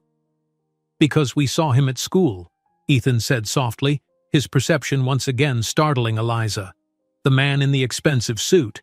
That's why you've been acting strange." Sophie's eyes widened. "That was our dad? For real?" Eliza nodded, marveling at how quickly children could cut through adult pretenses. "Yes. His name is Sebastian Cole. We were engaged to be married before you were born, but things didn't work out." "Why not?" Sophie demanded, direct as always. "It's complicated, sweetheart. There were misunderstandings and family pressures, and we were both younger then." Eliza chose her words carefully. "The important thing is that Sebastian didn't know about you two. I never told him I was pregnant." Ethan's brow furrowed. "Why wouldn't you tell him about us?" The question pierced Eliza's heart. This was the part she had dreaded, explaining a decision that might seem cruel from a child's perspective. "At the time, I was hurt and afraid. Sebastian had broken our engagement in a way that was very painful for me, and I didn't believe he would be a positive presence in our lives." "So he didn't leave us," Sophie clarified, processing this new information. "He didn't know we existed." "That's right," Eliza confirmed. "And now he does. He would like to meet you, but only if you want to meet him. There's no pressure. This is entirely your choice." The twins were silent for a moment, communicating in that mysterious way they had, a look, a slight nod, an unspoken understanding passing between them. "I want to meet him," Sophie declared. "I have like a million questions." Ethan was more reserved. "Will he try to take us away from you?" "No, absolutely not," Eliza assured him quickly. "You'll always live with me. This isn't about changing our family. It's about adding to your understanding of where you come from." "Is he nice?" Ethan asked, his main concern apparently addressed. Eliza considered how to answer honestly. "He was, when I knew him. He could be kind and thoughtful. But it's been 11 years, and people change. That's why I'm going to be with you when you meet him, to make sure everything goes well." "When?" Sophie was practically bouncing in her seat now, excitement overtaking her initial shock. "I was thinking Wednesday after school, if that's okay with both of you." "What does Uncle James think?" Ethan asked, showing his typical concern for the broader family dynamic. "Uncle James wants whatever makes you two happy," Eliza said truthfully. "He'll always be your Uncle James, no matter what." "And this Sebastian guy, what do we call him?" Sophie wondered. "His name is fine for now," Eliza suggested gently. "You don't need to call him Dad or anything that feels uncomfortable. This is just a first meeting to get to know each other." The twins nodded, seemingly satisfied with this plan. As they finished breakfast and headed off to brush their teeth, Eliza felt a weight lift from her shoulders. The conversation had gone better than she had dared hope. But the real test would come on Wednesday, when Sebastian Cole officially met his children for the first time. Would he see them as she did, as miracles, as complete individuals with their own needs and personalities? Or would he see them as extensions of himself, new additions to the Cole legacy? For the twins' sake, she prayed it would be the former. Because as scary as it was to let Sebastian into their lives, she knew that Ethan and Sophie deserved the chance to know their father, the real man, not just the shadow she had allowed to exist in their imagination. Sebastian arrived at Roosevelt Playground 30 minutes early, too anxious to sit in his office pretending to work. He'd changed outfits 3 times that morning before settling on dark jeans and a simple blue button-down, approachable but still presentable. No tie, no Cole Industries cufflinks, nothing that screamed wealth or intimidation. The playground was alive with after-school energy, children chasing each other around jungle gyms, parents chatting on benches, teenagers huddled in small groups by the basketball courts. Sebastian felt profoundly out of place, like an actor who had wandered onto the wrong set. This ordinary world of childhood and parenting had continued without him, while he'd been trapped in boardrooms and charity galas. He found a bench with a clear view of the school entrance and sat, trying to calm his racing heart. In his pocket was a small gift bag containing 2 carefully chosen items: a delicate silver compass for Ethan and a kaleidoscope for Sophie.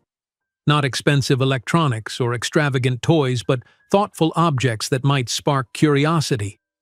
The child psychologist he had consulted had advised against lavish gifts that could seem like bribery. At precisely 3:55, Sebastian spotted them. Eliza walked between the twins, one hand resting lightly on each child's shoulder.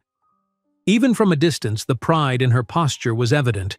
Head high, shoulders back, a mother escorting her greatest treasures. Sophie skipped occasionally, unable to contain her energy, while Ethan maintained a steadier pace, his eyes scanning the playground until they landed on Sebastian.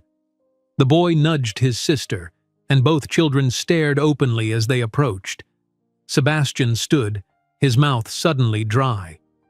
What does one say to children they helped create but never knew? What words could possibly bridge an 11-year gap? "Hi," he managed as they stopped a few feet away. "Hello," Eliza responded, her voice deliberately neutral. She turned to the twins. "Ethan, Sophie, this is Sebastian Cole." "You're our biological father," Ethan stated matter-of-factly, adjusting his glasses in a gesture Sebastian recognized with a jolt as his own. Sophie was less restrained. "You're really tall," she observed, tilting her head back to look up at him. "Is that why Ethan and I are taller than most kids in our class?" Sebastian couldn't help but smile. "Probably. Height runs in the Cole family." "Can we sit?" Eliza suggested, gesturing toward a nearby picnic table, slightly removed from the busiest area of the playground. They arranged themselves awkwardly, Eliza and the twins on one side, Sebastian facing them. Up close, the resemblance was even more striking. Ethan had Sebastian's eyes, his serious expression, even the slight furrow between his brows when concentrating. Sophie had his smile, his strong jawline softened by Eliza's delicate features. "I brought something for each of you," Sebastian said, placing the small gift bag on the table. "Nothing extravagant, just something to say hello." Eliza nodded her permission, and the twins reached for the bag. Sophie got there first, pulling out the kaleidoscope with interest. "What is it?" she asked, turning the cylinder in her hands. "It's a kaleidoscope," Sebastian explained. "If you look through one end and point it toward the light, then turn it slowly." Sophie followed his instructions, then gasped with delight. "Ethan, look! It makes patterns that change! It's like magic geometric art!" Ethan was already examining his compass, carefully opening and closing it, watching the needle adjust. "This shows magnetic north regardless of orientation," he stated, clearly already familiar with the concept. "Is the case sterling silver?" "Yes," Sebastian confirmed, impressed by the observation. "I thought you might appreciate something precise and well-crafted." Eliza watched this exchange silently, her expression guarded but not hostile.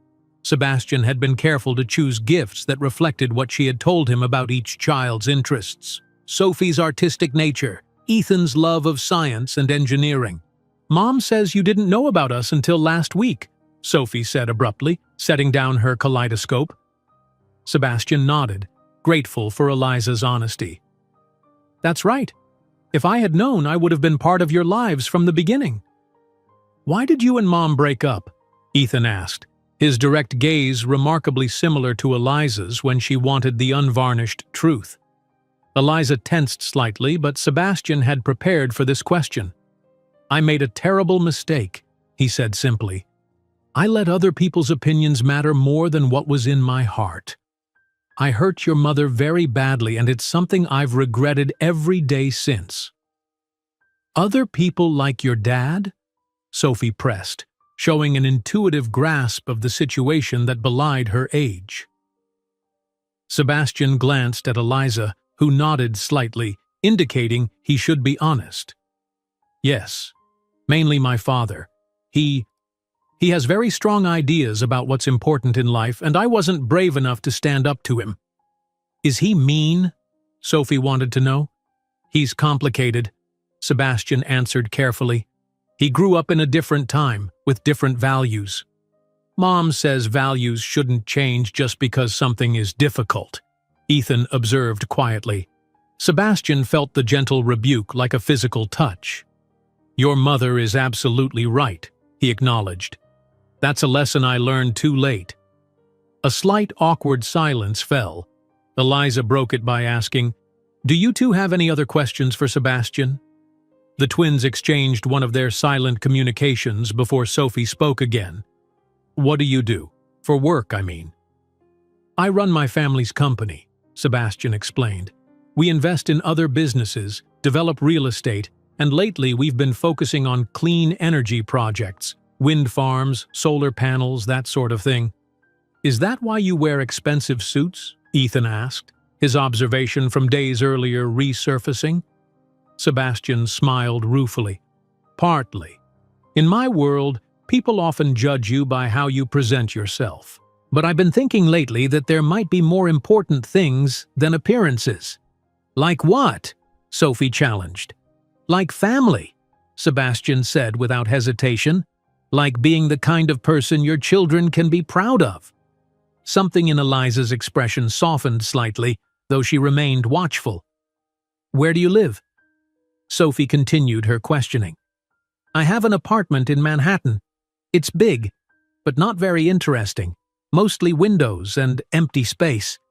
Sebastian realized as he said it how hollow his home must seem to these children who had grown up in Eliza's colorful, art-filled apartment. Do you have a family? Like a wife or other kids? Ethan's question was quiet but direct. No, Sebastian answered. It's just me. That sounds lonely, Sophie said with the brutal honesty of childhood. Sebastian couldn't help but laugh, though the sound held a note of sadness. It is, sometimes. I've spent too many years focusing on the wrong things. The conversation flowed more naturally after that. Sebastian asked about school, learning that Ethan excelled in science and mathematics, while Sophie thrived in art and physical education.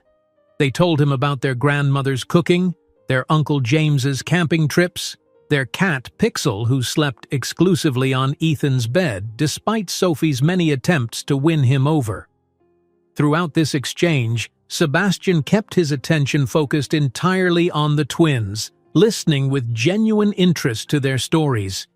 He didn't interrupt, didn't check his phone, didn't display any of the distracted behaviors that had characterized his interactions with most people in recent years. When Sophie described her soccer team's championship game in minute detail, he followed every play. When Ethan explained his theory about improving the school's recycling system, Sebastian asked thoughtful questions. Eliza watched this transformation with a mixture of surprise and cautious hope. This attentive, patient man seemed worlds away from the ambitious, often distracted Sebastian she had known. But people could change in 11 years. She certainly had. Can we show him the playground, Mom? Sophie asked after about 40 minutes of conversation. I want to show him how high I can go on the swings. Eliza hesitated, then nodded. Stay where I can see you, please. As the twins led Sebastian toward the swings, Eliza remained at the picnic table, giving them space while keeping a watchful eye. She observed how Sebastian listened seriously to Ethan's explanation of pendulum physics as applied to swing mechanics, then laughed with genuine delight when Sophie demonstrated her super pump technique. He's different than I expected, said a voice beside her. Eliza turned to find Diane, who must have stayed late at school. What were you expecting? Eliza asked, making room on the bench. Based on your description of the man who left you at the altar, a self-important jerk who'd show up in a three-piece suit with his assistant in tow. Diane studied Sebastian as he carefully pushed Ethan on a swing, following the boy's precise instructions about angle and force. He seems present, engaged. He does, Eliza admitted. It's strange to see. Is it making you reconsider things? Diane asked carefully. Eliza shook her head. I'm not having romantic thoughts, if that's what you're asking. Too much damage there. But seeing him with them? I don't know. Maybe this wasn't a mistake. By the time they said goodbye, the sun was beginning to set. Sebastian crouched to be at eye level with the twins. "Thank you both for meeting me today," he said sincerely. "It's been the most important day of my life, getting to know you a little." "Will we see you again?" Sophie asked bluntly. Sebastian looked to Eliza, making it clear that decision wasn't his to make. "If you'd like to," Eliza told the twins, "we could arrange something for next week." "I'd be free any time," Sebastian offered quickly. "Absolutely any time that works for your schedules." "Wednesday again," Ethan suggested. "We have early dismissal for teacher conferences." "Wednesday would be perfect," Sebastian agreed, barely containing his eagerness. As they prepared to leave, Sophie suddenly darted forward and gave Sebastian a quick, impulsive hug. "Thanks for the kaleidoscope, it's really cool." Sebastian stood frozen for a moment, overwhelmed by the first physical contact with his daughter. Then gently, he returned the hug. "You're welcome, Sophie." Ethan, more reserved, offered his hand formally. "Thank you for the compass. It's very well made." Sebastian shook the small hand with appropriate seriousness. "I'm glad you like it. I thought a lot about what you might enjoy."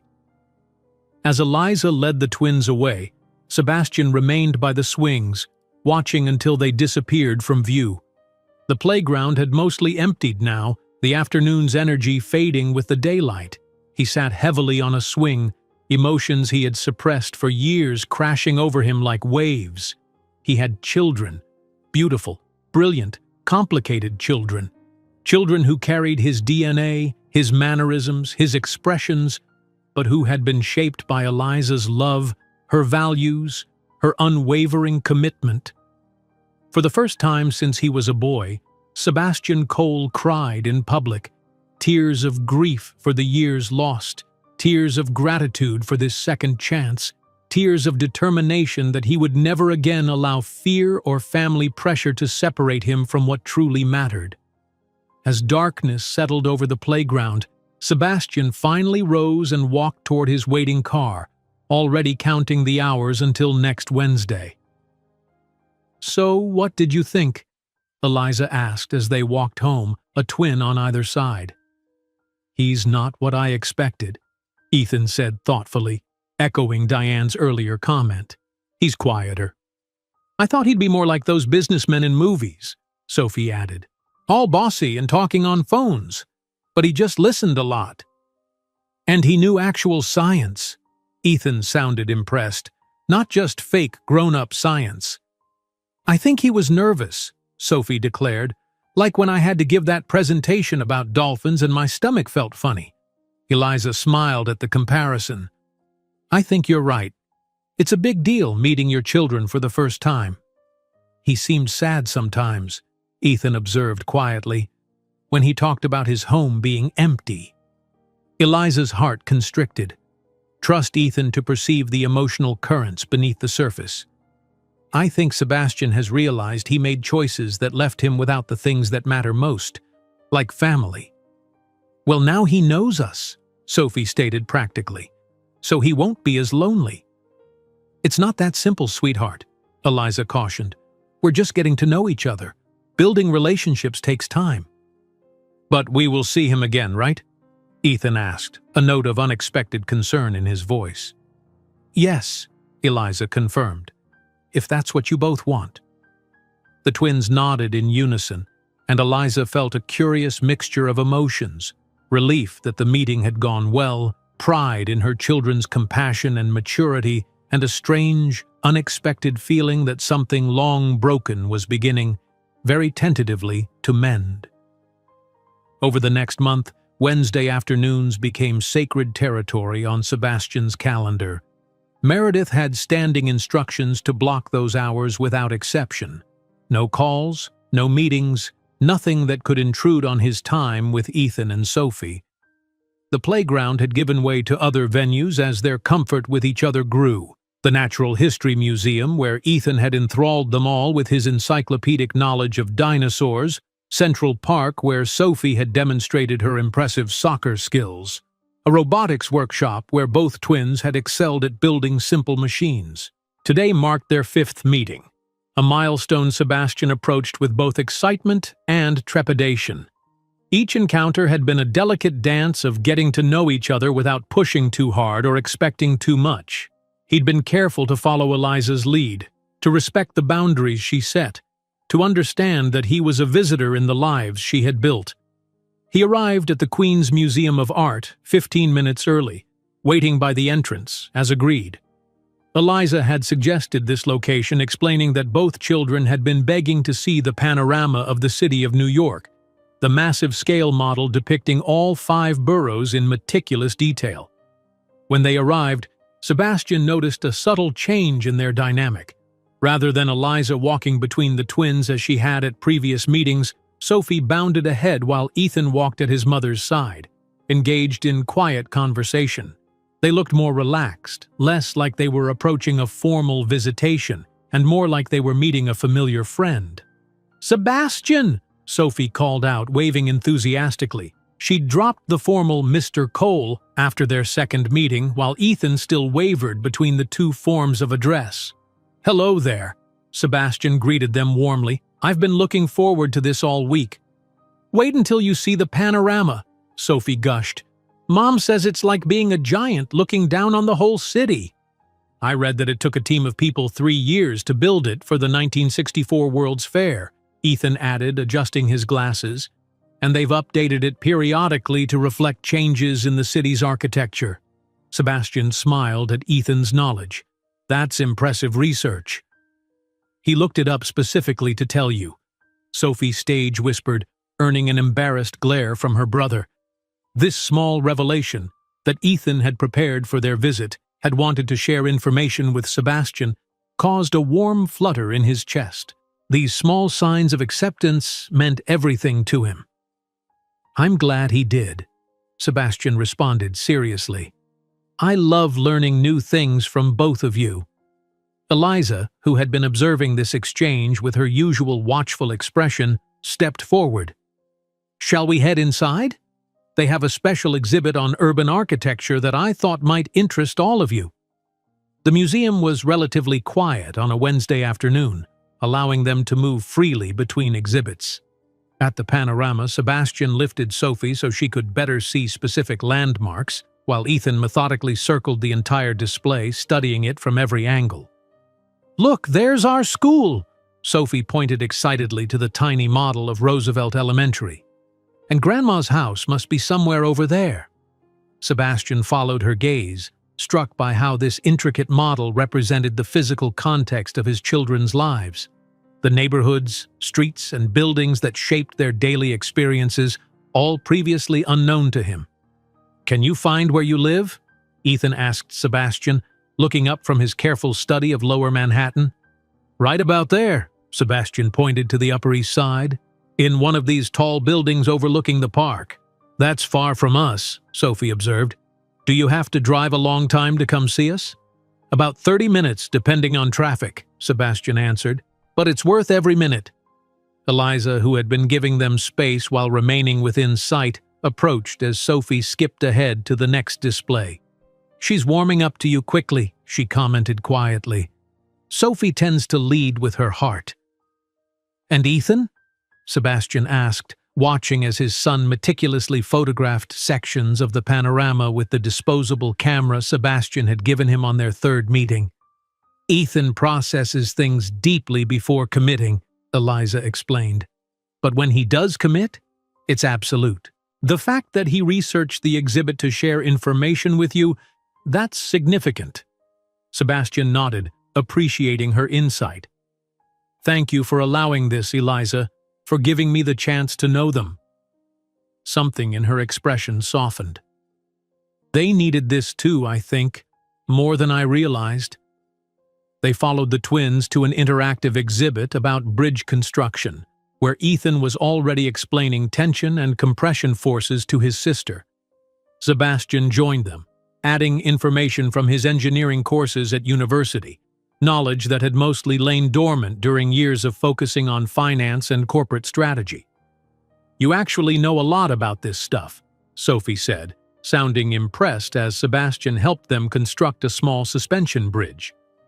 I studied engineering before I took over the family business, Sebastian explained. Building things was my first love. Why did you stop? Ethan asked, looking up from his meticulous adjustment of the bridge's supports. The question caught Sebastian off guard with its perceptiveness. My father needed me to focus on the business side. Engineering was considered a hobby, not a career for someone with my responsibilities. That seems stupid, Sophie declared with characteristic bluntness. If you're good at something and you like it, you should do it. Sebastian laughed softly. Your mother has clearly taught you better values than I grew up with. Eliza, who had been photographing their bridge-building efforts, looked up at his comment. Their eyes met over the children's heads, a brief moment of shared understanding that surprised them both. The afternoon passed too quickly, as these precious hours always did. As they prepared to leave, Sebastian realized he'd been postponing something important. Before you go, he said somewhat nervously, I'd like to ask you all something. He glanced at Eliza, including her deliberately in this conversation. My birthday is next Saturday, and I'd like to invite you to my apartment for lunch. Nothing elaborate, just I'd like to share my space with you, if you're comfortable with that. The invitation hung in the air for a moment. Sebastian had deliberately chosen his birthday as a natural occasion that wouldn't seem like he was pushing for more access too quickly. Your actual birthday? Sophie asked. Sebastian nodded. I can't think of a better way to spend it than with you. Ethan looked to his mother, gauging her reaction before forming his own. We'd need to check our calendar, Eliza said carefully. Saturday mornings are usually when the twins have their activities. We could go after my soccer game, Sophie suggested eagerly. It ends at 11. And I don't have chess club this week, Ethan added, his interest evident despite his more reserved manner. Eliza hesitated, and Sebastian understood her concern. Until now, their meetings had been in public spaces where she could easily maintain boundaries. His apartment represented his world. Wealth, privilege, the Cole name, all the things she had deliberately kept her children from.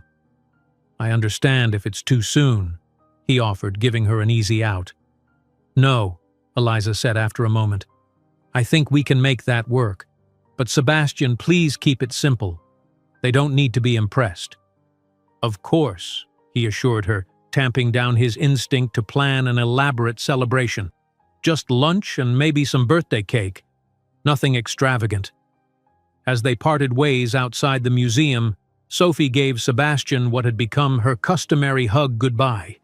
Ethan, in a small but significant gesture, extended his hand but then stepped forward for a brief, slightly awkward hug as well. The boy immediately stepped back, as if surprised by his own actions, but the small smile on his face told Sebastian everything he needed to know. See you Saturday, Sebastian called as they walked away. I'll text the details, Eliza. He watched until they disappeared around the corner, as he always did, reluctant to lose sight of them a moment sooner than necessary.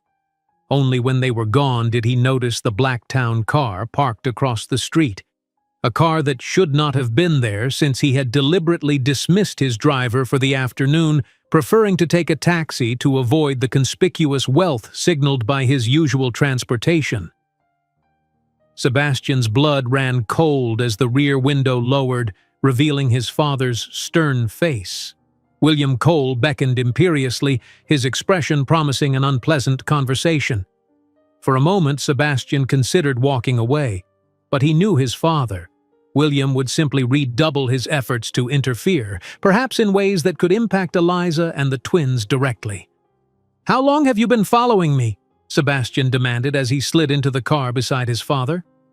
"Long enough," William replied coldly. "So these are the children. They certainly have the Cole look about them." "Their names are Ethan and Sophie," Sebastian said, anger simmering beneath his controlled tone. "And I told you to stay away from them." "I've kept my distance," William countered. "But surely you didn't expect me to remain ignorant about my own grandchildren." Grandchildren you've been meeting secretly for weeks. Not secretly, privately. There's a difference. William's laugh was without humor. Privacy is a luxury our family can't afford. Have you considered the implications of acknowledging these children? The press will have a field day when they discover that Sebastian Cole has illegitimate heirs. Sebastian flinched at the crude description. Don't ever refer to them that way again. And the press won't be an issue because I'm not making any public announcements. I'm simply getting to know my children. And then what? William pressed. Birthday parties lead to holidays, holidays to vacations. Soon you'll want them attending family events listed in the will, carrying the Cole name. The accuracy of his father's prediction, at least regarding Sebastian's deepest hopes, was unsettling. Would that be so terrible? They're bright, thoughtful children with incredible potential. They're being raised by a woman who deliberately kept them from you for a decade, William countered. A woman with a questionable past and limited means. What values do you think they're learning? Sebastian's hands clenched into fists. Better ones than I learned from you, apparently. Eliza has raised them to be kind, curious, and honest, without the advantages of wealth. William's expression hardened. I've had our legal team research the situation. If you want custody— Stop! Sebastian cut him off sharply. There will be no legal action, no custody battles. I'm following Eliza's lead on this because she's been a remarkable mother. The last thing those children need is to be dragged into a fight between our families. You're being naive, William said dismissively. That woman will eventually want something. Money, connections, status, they all do. You don't know her at all. Sebastian's voice was quiet but intense. Eliza has never asked me for a cent. She's built a life for herself and those children without any help from the Cole fortune. Perhaps, but circumstances change, and when they do, I want you properly protected. William handed Sebastian a thick folder. These are the proposed terms for financial support, visitation rights, and confidentiality agreements. Have her sign them before this goes any further. Sebastian stared at the folder in disbelief. You had legal documents drawn up without my knowledge or consent. I'm protecting our family interests, since you seem determined to let emotion cloud your judgment. The twins are our family interests, Sebastian snapped, tossing the folder back onto his father's lap. Not the company, not the Cole image, but those two children who carry our DNA, and I won't have you turning this into a business transaction. William's expression darkened. Don't be a fool, Sebastian. Without proper legal protections, you're putting yourself at risk. What if she decides to go public? What if she demands a substantial settlement once she realizes the true extent of your worth? Then I'll deal with it, Sebastian responded firmly. But I trust Eliza's intentions far more than I trust yours at the moment. This girl has always been your blind spot, William said with disdain. She rejected our family's values 11 years ago, and now she's raised children who will do the same. Good, Sebastian replied simply, because some of our family's values need rejecting.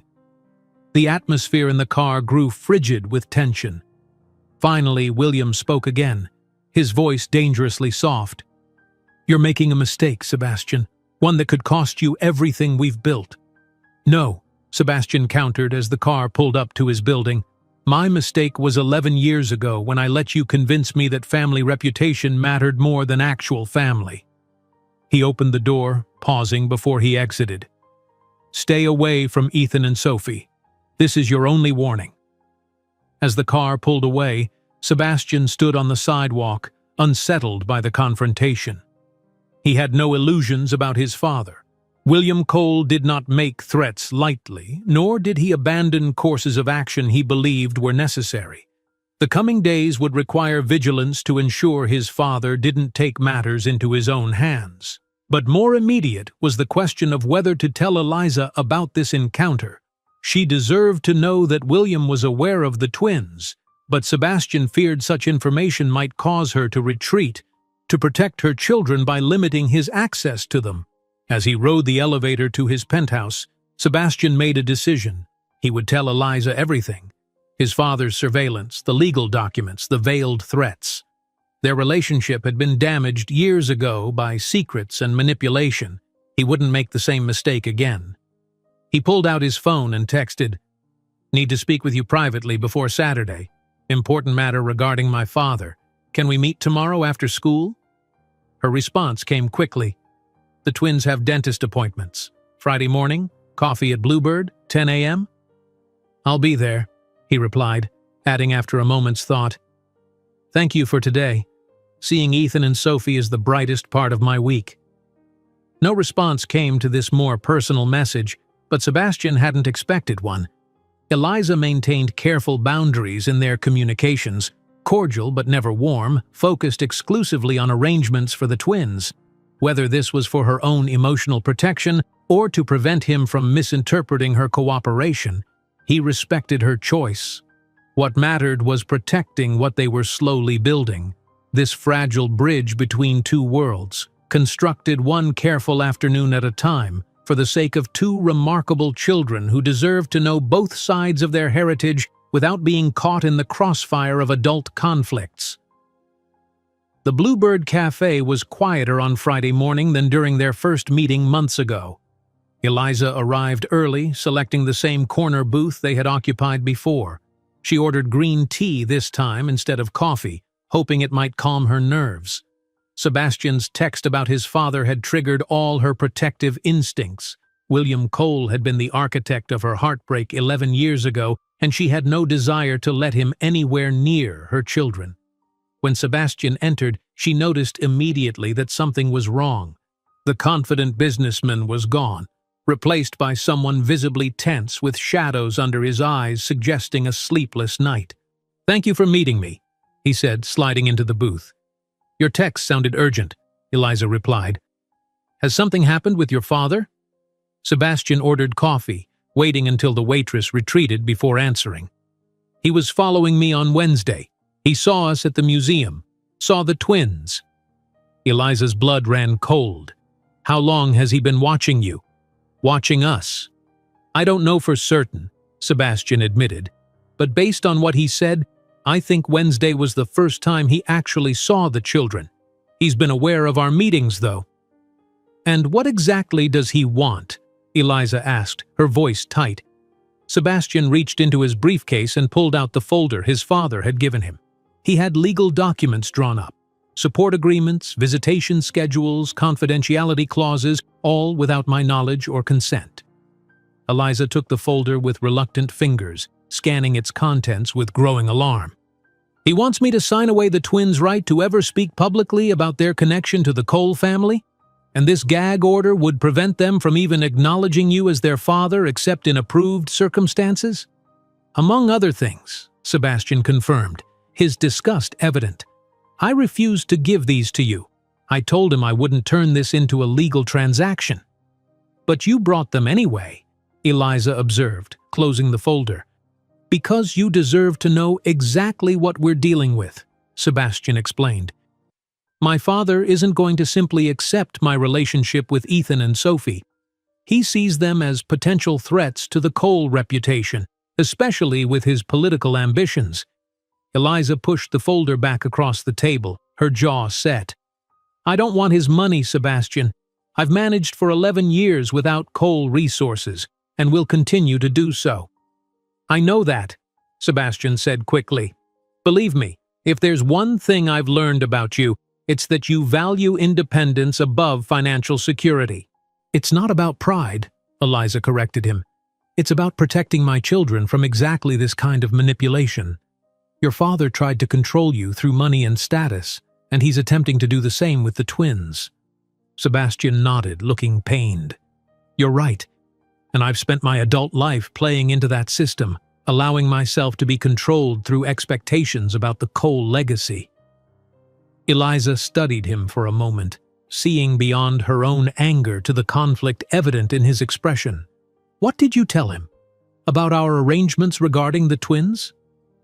"I told him to stay away from all of you," Sebastian said firmly. "That there would be no legal action, no formal agreements. That I trust you and respect how you've raised them." A small, reluctant flicker of appreciation warmed Eliza's chest at his words, though her concern remained paramount. "Do you think he'll listen?" Sebastian's hesitation was answer enough. "My father rarely accepts defeat, especially when he believes he's protecting family interests."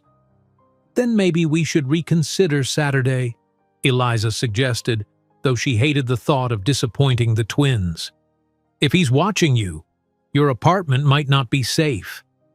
"I've already addressed that," Sebastian assured her.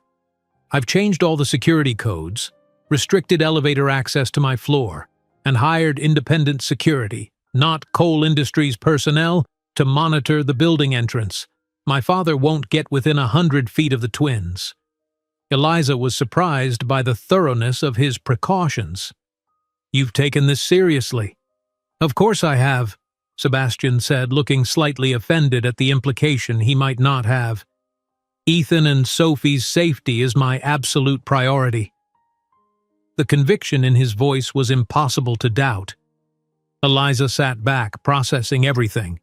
"So what happens now?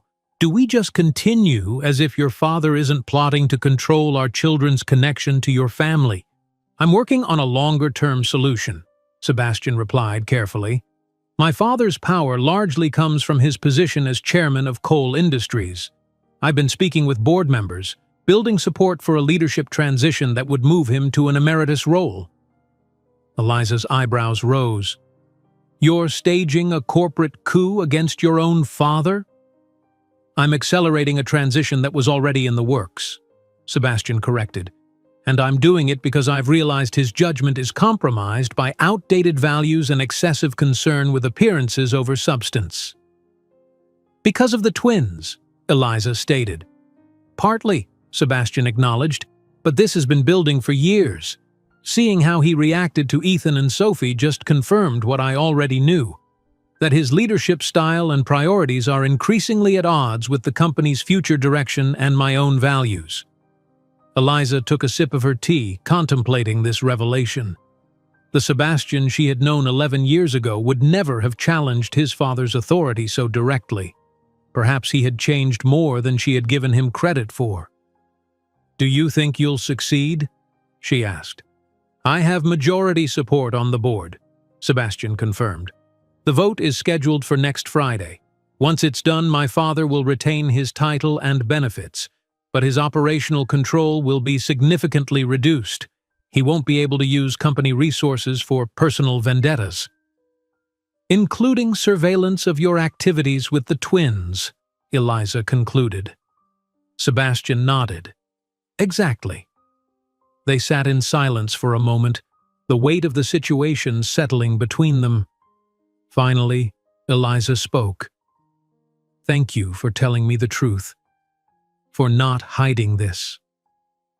"I've learned my lesson about secrets," Sebastian said quietly, "especially where you're concerned." Their eyes met briefly, acknowledging the history that still hung between them, the pain neither had fully processed, the trust that had been broken and was now perhaps beginning to mend in the smallest of ways. "About tomorrow," Eliza began. "If you want to cancel, I understand completely," Sebastian assured her. Eliza thought of how excited the twins had been about the invitation, especially Ethan, who had been researching which books he should bring to show Sebastian. "No," she decided. "We'll come as planned. But I need your word that every possible security measure is in place." "You have it," Sebastian promised solemnly. "And Eliza, thank you for not letting my father's actions affect the twins' relationship with me." She nodded, gathering her purse to leave. "They're looking forward to seeing where you live. Especially Ethan. I think he has some idea that you live in a skyscraper with a laboratory like Tony Stark." Sebastian laughed, the tension easing slightly. "I do have a decent view, but sadly no Iron Man suits in production." As Eliza stood to go, Sebastian remained seated, looking up at her with an expression she couldn't quite read. "There's one more thing you should know," he said. "After the board vote next week, I'm planning to make some significant life changes, stepping back from day-to-day operations at coal industries, focusing on the engineering projects I've always wanted to pursue. Because of the twins? Eliza asked. Because of what knowing them has shown me, Sebastian clarified. That I've been living someone else's version of success. I want to build something real, something that matters, like you've done with your teaching and your art. Eliza didn't know how to respond to this unexpected vulnerability, this glimpse of the Sebastian who might have been if circumstances had been different 11 years ago. I'll see you tomorrow at noon, she said finally. The twins usually eat lunch around that time anyway. Sebastian nodded, understanding that she was deliberating keeping the conversation practical. I'll text you the security details for the building, and Eliza, thank you. As she walked away, Eliza couldn't help wondering if Sebastian's transformation was genuine and lasting, or if it was simply a reaction to discovering his children. Either way, she needed to remain vigilant, for the twins' sake and for her own heart, which was more vulnerable than she cared to admit. Mom, do I look okay? Sophie twirled in her favorite purple dress, the one reserved for special occasions like school concerts and holiday dinners. Is this good enough for a birthday lunch? Eliza smiled, adjusting her daughter's collar. You look beautiful, sweetheart, and you'd look beautiful in jeans too.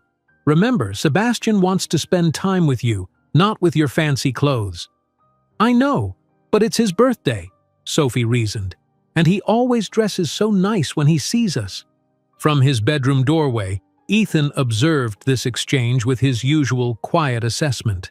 Unlike his sister, he had opted for his standard weekend attire, neat jeans and a button-down shirt, though Eliza had noticed he'd chosen his newest shirt, the one her mother had given him for Easter. Are you ready, Ethan? Eliza asked, noting the book bag at his feet. What have you got there? Just a few things to show Sebastian, he answered with attempted casualness that didn't quite hide his excitement. My physics book, the bridge design I've been working on, and my space encyclopedia. The really heavy one? Sophie groaned. Mom, tell him he doesn't need to bring the whole library. It's not that many books, Ethan defended, and Sebastian said he studied engineering. He might be interested in my designs. I'm sure he will be, Eliza assured him, secretly touched by how much Ethan wanted to impress Sebastian. Over the past month, she had watched her son's cautious interest evolve into something more earnest, a hunger for connection with this man who shared his analytical mind and scientific curiosity. The taxi ride to Manhattan was filled with the twins' chatter about what they expected Sebastian's apartment to be like. Sophie imagined dramatic floor-to-ceiling windows and robot servants, while Ethan speculated about advanced home automation systems and possibly a private laboratory. Eliza remained quiet, allowing their excitement but nursing private concerns about crossing this threshold. Sebastian's world, with its wealth, privilege, and family complications, was exactly what she had protected them from for a decade. Yet here they were, willingly entering that realm. The building itself confirmed her concerns, a gleaming tower of glass and steel with uniformed doormen and a marble lobby that screamed old money and exclusivity. Sebastian was waiting for them, dressed casually in jeans and a light sweater that probably cost more than Eliza's monthly rent despite its simple appearance. Welcome, he greeted them warmly, kneeling briefly to accept Sophie's enthusiastic hug and Ethan's more reserved greeting. I'm so glad you could come. Happy birthday, Sophie announced, presenting a homemade card decorated with glitter and elaborate drawings. I made this myself. It's beautiful, Sebastian said, examining it with genuine appreciation. Is this us at the museum? Sophie nodded proudly. And that's the bridge we built together. I brought you something too, Ethan said, pulling a carefully wrapped package from his book bag. Mom helped me find it. Sebastian unwrapped the gift with careful hands, a vintage book on bridge engineering from the 1940s. Ethan, this is incredible, he said, clearly moved by the thoughtfulness of the present. Where did you find this? Mom took us to that old bookstore in the city, Ethan explained, looking pleased by Sebastian's reaction. The owner had to search in the back room for it. Sebastian glanced at Eliza with gratitude. "Thank you. This means a lot." She nodded, acknowledging his thanks but maintaining her careful emotional distance. "The children were excited to choose gifts for you." "Best birthday presents I've ever received," Sebastian told the twins sincerely. "Now, shall we go up and have lunch? I've prepared something I hope you'll enjoy." The private elevator, activated by Sebastian's keycard and fingerprint, impressed the twins enormously. "This is just like a spy movie," Sophie whispered loudly. "It's a security measure," Sebastian explained with a smile. "Only certain people can access the top floors." When the elevator doors opened directly into his penthouse, even Eliza couldn't suppress a small gasp. The space was magnificent, soaring ceilings, walls of glass offering panoramic views of Central Park and the city beyond, sleek modern furnishings in warm neutrals. But rather than the cold, sterile showcase she had expected, Sebastian had clearly made an effort to create a welcoming atmosphere. Fresh flowers brightened the dining table, colorful art adorned walls that had previously held only abstract pieces, and the formal living room had been rearranged to accommodate a comfortable seating area around a coffee table set with games and puzzles. "This is where you live?" Sophie asked, eyes wide as she pressed her face against the windows. "You can see the whole world from here." "It's just Manhattan," Sebastian corrected with a laugh. "But yes, the view is one of the reasons I chose this place." Ethan was examining the apartment with methodical interest, noting the technological features, the hidden speakers, the automated lighting, the discreet security cameras. "Your home automation system must be comprehensive," he observed. "It is," Sebastian confirmed. "I'd be happy to show you how it works after lunch." Eliza noticed something else as she looked around. There were framed photographs on side tables that hadn't been there during her last visit years ago. Recent photos of the twins at the museum and the park, already printed and displayed prominently, as if they had always been part of this space. Their inclusion was subtle but significant, a declaration that Sebastian considered Ethan and Sophie important enough to give them visible presence in his most private domain. It was this detail, more than the obvious wealth or the careful preparations, that finally eased something in Eliza's guarded heart. Sebastian had prepared lunch himself, a fact that clearly surprised her. No private chef, no catered spread, just simply grilled sandwiches, homemade soup, and a colorful salad. He'd remembered Sophie's dislike of tomatoes and Ethan's preference for extra cheese, details from previous conversations that Eliza hadn't expected him to retain. "Did you really make all this?" Sophie asked skeptically as they sat around the dining table. "I did," Sebastian confirmed, "though I should confess that cooking isn't my greatest talent. I had to restart the soup twice." "It's good," Ethan said after a careful taste. "Better than when Uncle James tries to cook." Eliza smiled at this modest but sincere compliment. "Ethan's right. This is delicious, Sebastian." As they ate, the conversation flowed easily, centered mostly around the twins' activities from the past week: Sophie's soccer tournament where she'd scored the winning goal, Ethan's science project that had earned special recognition from his teacher. Sebastian listened attentively, asking thoughtful questions that showed genuine interest in their lives. After lunch, he brought out a simple birthday cake, chocolate with vanilla frosting decorated with a minimalist "Happy Birthday" in blue icing. "I assumed everyone likes chocolate," Sebastian said as he set it on the table. "It's our favorite," Ethan confirmed seriously. "Make a wish," Sophie instructed as Sebastian prepared to blow out the candles. Eliza watched as Sebastian closed his eyes briefly before extinguishing the flames with a single breath. The expression on his face, a mixture of gratitude and barely contained emotion, made her wonder what he had wished for, though she could guess it had something to do with the two children watching him with growing affection.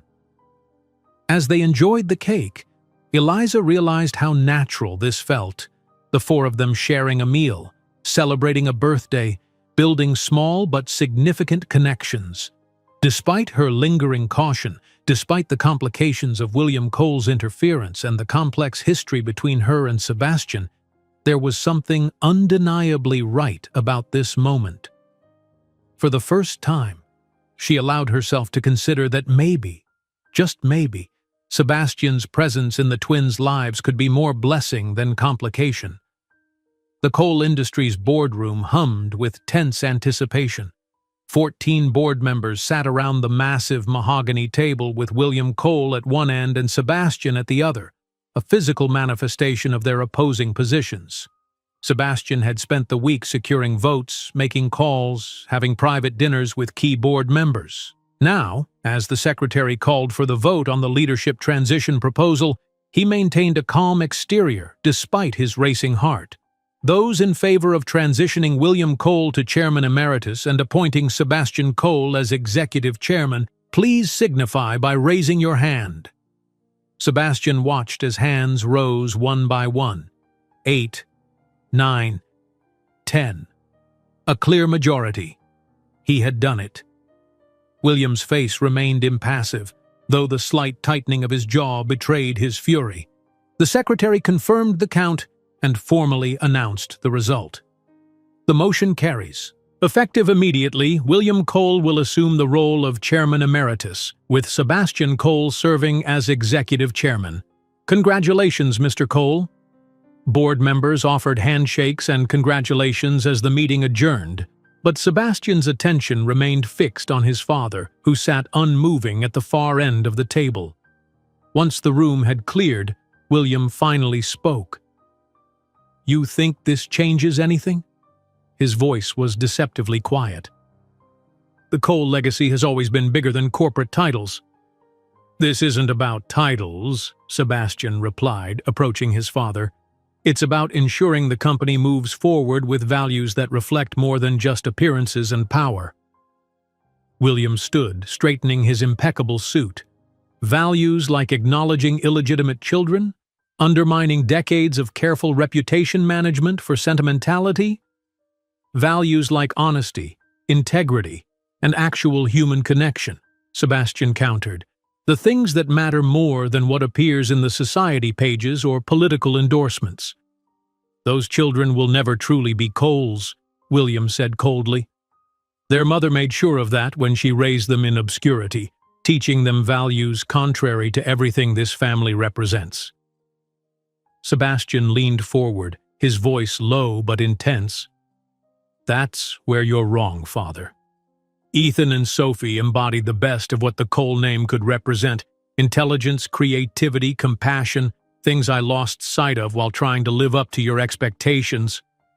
"You've lost your perspective entirely," William snapped. "One sad birthday party with children who share your DNA and suddenly you're throwing away everything I built for you?" "I'm not throwing anything away," Sebastian replied calmly. "I'm adding something essential that was missing, a genuine connection to people who matter to me. Something you sacrificed long ago on the altar of ambition." William gathered his papers, his movements precise, despite his evident anger.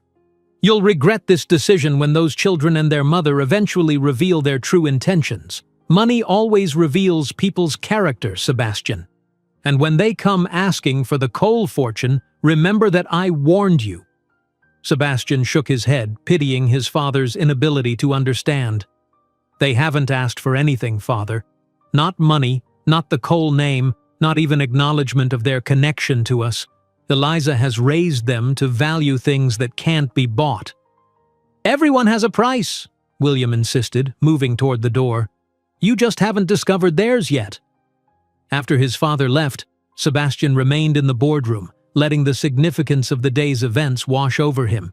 He had successfully limited his father's power, protecting Ethan and Sophie from William's interference. But the confrontation had left him with a lingering sadness. Not for the broken professional relationship, but for the personal connection that had never truly existed. His phone chimed with a text from Eliza. "Twins asking if Wednesday is still on. Museum of Technology exhibit about space exploration." Sebastian smiled, his mood immediately lifting. "Absolutely. Looking forward to it. He hesitated, then added, Board vote went through. My father no longer controls company resources. Her response was characteristically measured. That's significant. We can talk Wednesday. Even her cautious reply couldn't dampen his spirits. In the weeks since their first meeting at the playground, Wednesdays had become sacred, the day Sebastian felt most alive, most himself. And with each meeting, he saw small but meaningful changes. Sophie's increasingly enthusiastic greetings, Ethan's growing willingness to share his thoughts and interests, Eliza's gradual relaxation of her protective vigilance. He gathered his things, leaving behind the boardroom with its power dynamics and corporate maneuvering. Today marked more than a professional transition. It was another step in reclaiming the man he should have been all along. Mom, when are we going to tell Grandma and Grandpa about Sebastian? Sophie asked the question over breakfast Tuesday morning, catching Eliza off guard. Why do you ask, sweetheart? Sophie shrugged, dipping her spoon into her cereal. It's just weird that we see him every week, but we don't talk about him with them. Are you embarrassed or something? Of course not, Eliza assured her. It's just complicated. Ethan looked up from his book. Because Grandpa might be mad that Sebastian didn't marry you? Eliza nearly choked on her coffee. Sometimes she forgot how perceptive her children were. Something like that. Grandma and Grandpa were very upset when Sebastian and I broke up. But that was forever ago, Sophie reasoned. And Sebastian's nice now. He makes us laugh and teaches us cool things. And he respects your work, Ethan added quietly. He told me your art was brilliant when you weren't listening. This revelation surprised Eliza. Sebastian had never directly complimented her art to her face, maintaining his careful boundaries around their personal history. I think we should tell them, Sophie continued. Especially Grandma. She always says family is important, even when it's complicated. Eliza considered her children's perspective. She had been hesitant to tell her parents about Sebastian's return, partly to protect them from reopening old wounds, but perhaps that had been a mistake. The twins clearly saw Sebastian as a significant person in their lives now, someone worth introducing to the rest of their family. You're right, she decided. We should tell them. How about we invite Grandma and Grandpa to dinner this weekend and we can all talk about it? The twins nodded enthusiastically, immediately launching into plans for the dinner menu. Eliza smiled at their excitement, though her own feelings remained more complicated. Introducing Sebastian to her parents meant acknowledging his permanent place in their lives, a step she hadn't been sure she was ready to take. But the twins' straightforward perspective clarified things. Sebastian wasn't just a biological connection anymore. He had become someone they cared about, someone who enriched their lives. Her parents deserved to know that, whatever their feelings about the past might be. Wednesday's trip to the Museum of Technology was a revelation. Sebastian had arranged a private tour with one of the lead scientists, allowing Ethan to ask detailed questions about space propulsion systems that left even the expert impressed. Sophie, meanwhile, was captivated by the interactive exhibits on communication technology, dragging Sebastian from display to display with boundless enthusiasm. Eliza watched from a slight distance, as had become her habit during these outings. But today, something felt different. The careful boundaries she had maintained, necessary protections for her heart and her children's emotions, seemed increasingly artificial in the face of the genuine connection unfolding before her. When Sebastian caught her eye across the room, his expression open and unguarded as Sophie demonstrated a pulley system, Eliza found herself returning his smile without her usual hesitation. Later, as the twins explored a hands-on engineering station, Sebastian joined Eliza on a bench nearby. "They're incredible," he said softly, watching as Ethan methodically constructed a complex circuit while Sophie tested various materials for conductivity. "The way their minds work, how they approach problems, I see something new in them every time we're together." "They're opening up more," Eliza acknowledged. "Especially Ethan. He's been designing elaborate engineering projects at home, Things he never showed interest in before. Sophie says he's trying to impress you." Sebastian looked genuinely moved by this information. "He doesn't need to impress me. I'm already—" He trailed off, seeming unable to find adequate words. "I know," Eliza said simply. After a moment, she added, "The twins want to tell my parents about you.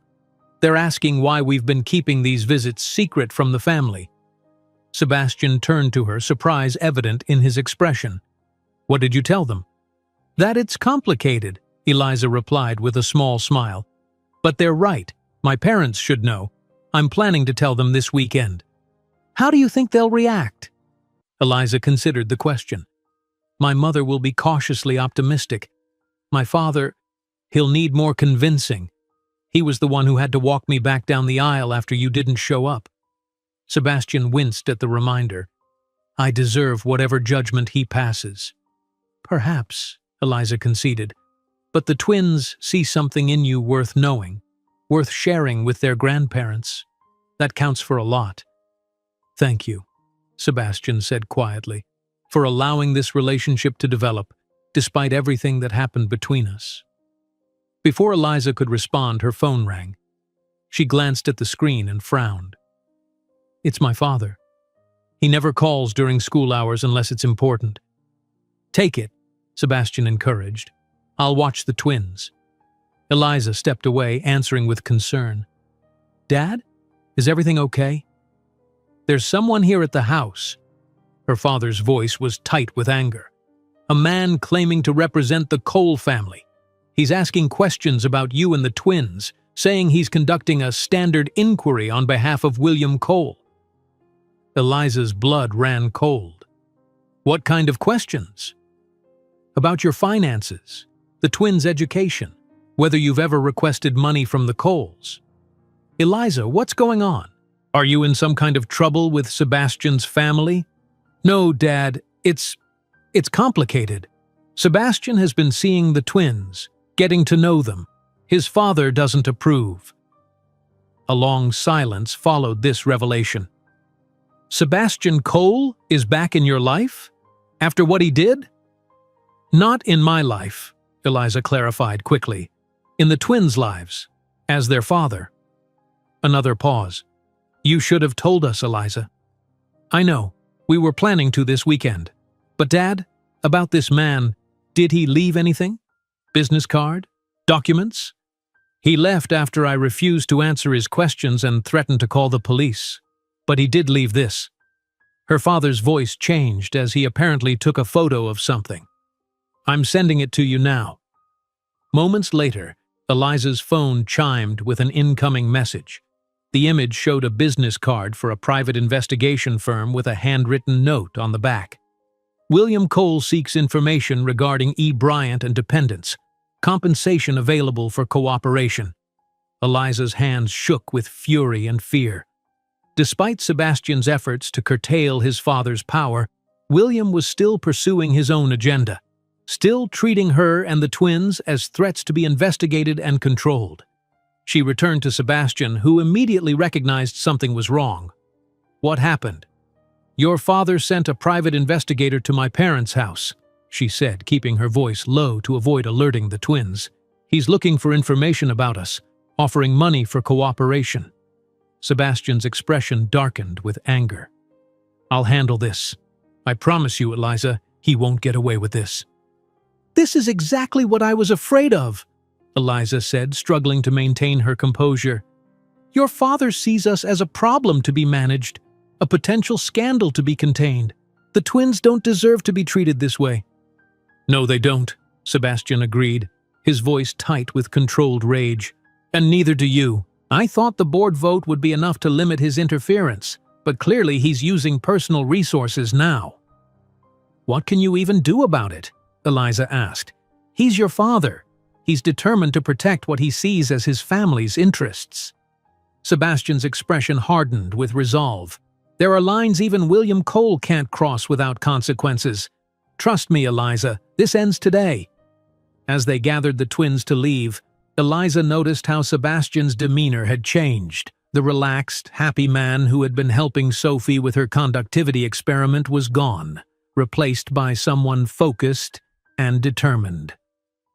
The transformation reminded her of the Sebastian she had known years ago when facing business challenges. Brilliant, strategic, and utterly unstoppable once his mind was set.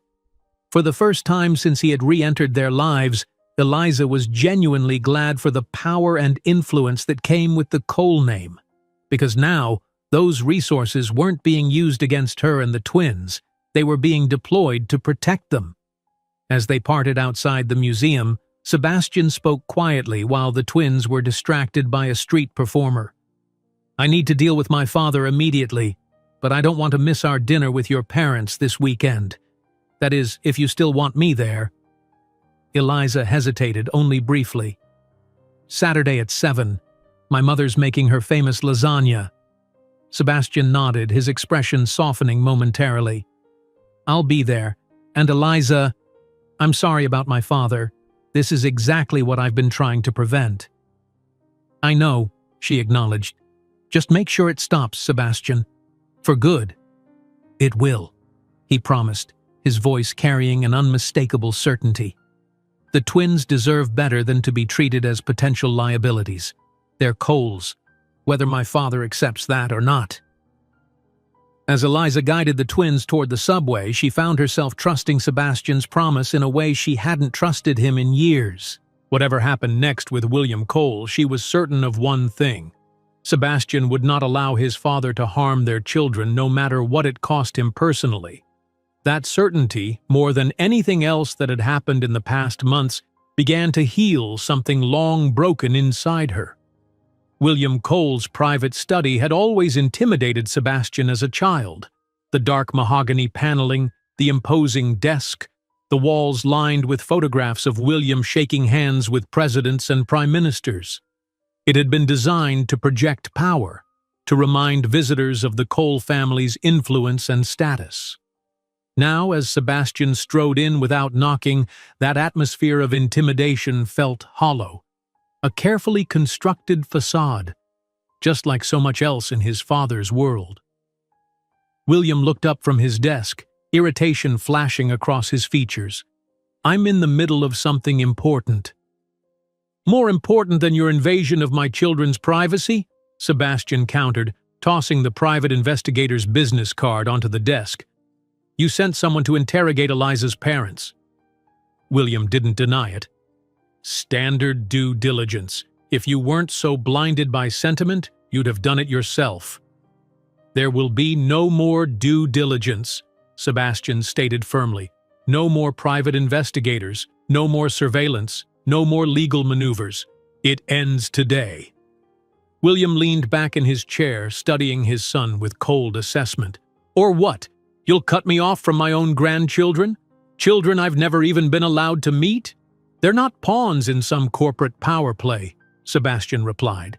"They're 10-year-old kids who deserve to form their own opinions about their family without manipulation or political calculation." "And you think their mother hasn't manipulated them?" William challenged. "Filled their heads with stories about the cold, heartless Coles while presenting herself as the selfless martyr? She's done nothing of the sort," Sebastian shot back. "Eliza has never spoken ill of me to the twins. She's allowed this relationship to develop on their terms, despite having every reason to shut me out completely." William's expression remained skeptical. "And you believe that's selflessness? Not a long-term strategy to access the Cole fortune?" Sebastian's patience finally snapped. "Enough. I've prepared 2 documents," he said, placing a folder on the desk. "The first is my resignation as executive chairman of Cole Industries, effective immediately. I'll retain my board seat and my ownership shares, but I'm done with day-to-day operations." Genuine shock registered on William's face.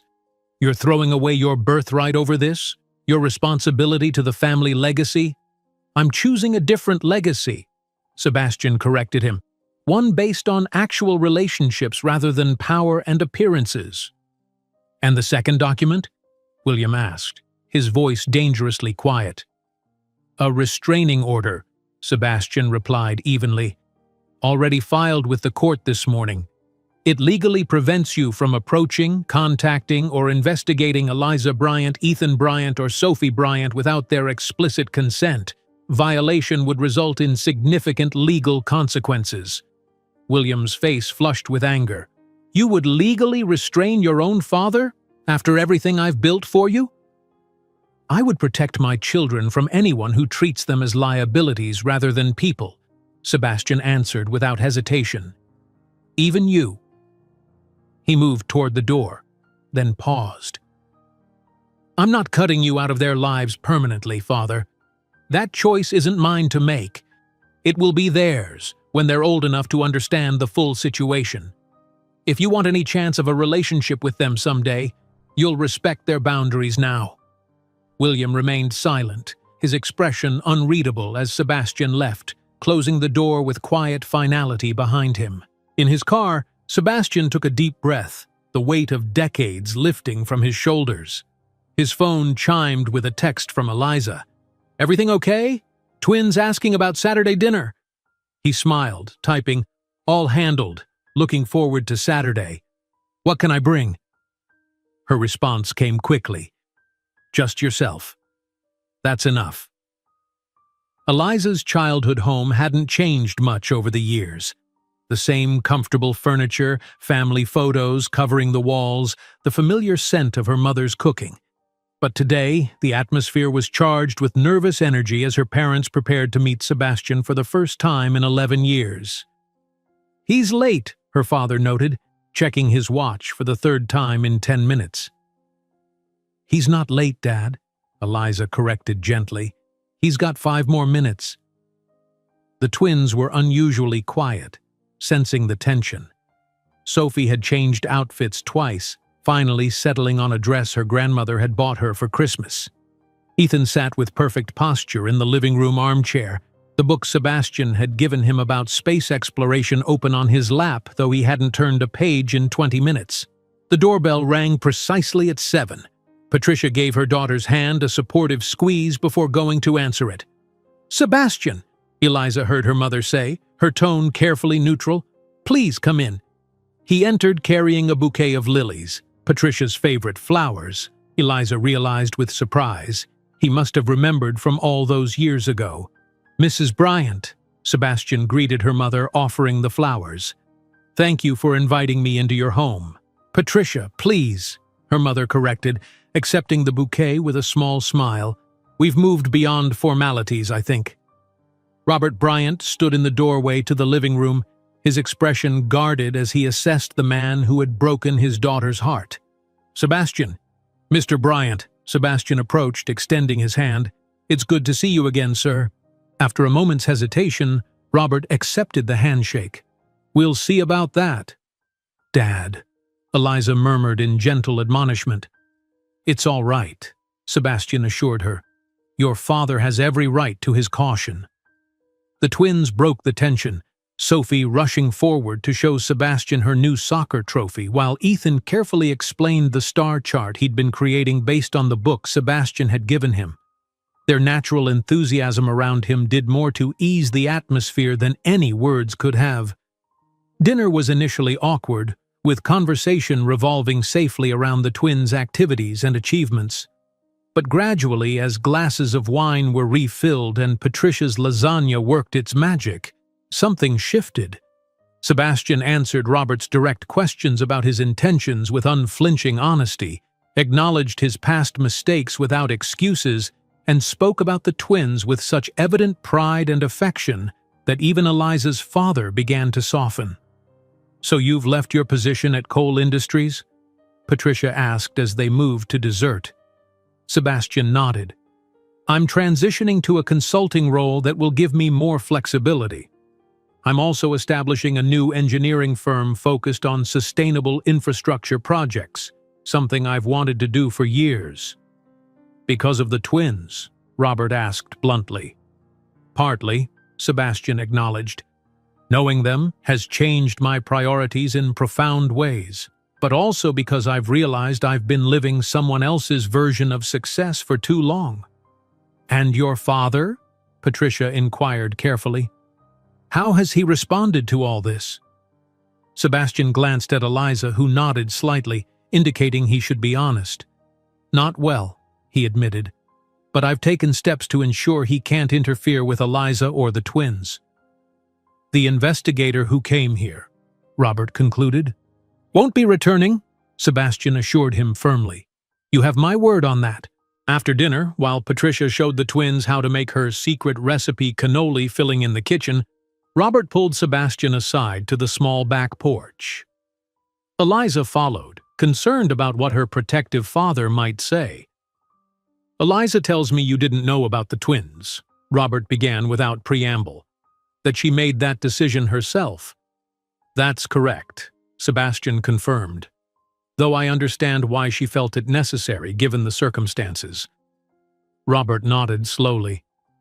"When you left her at that altar, I wanted to destroy you," he said, his voice low but intense.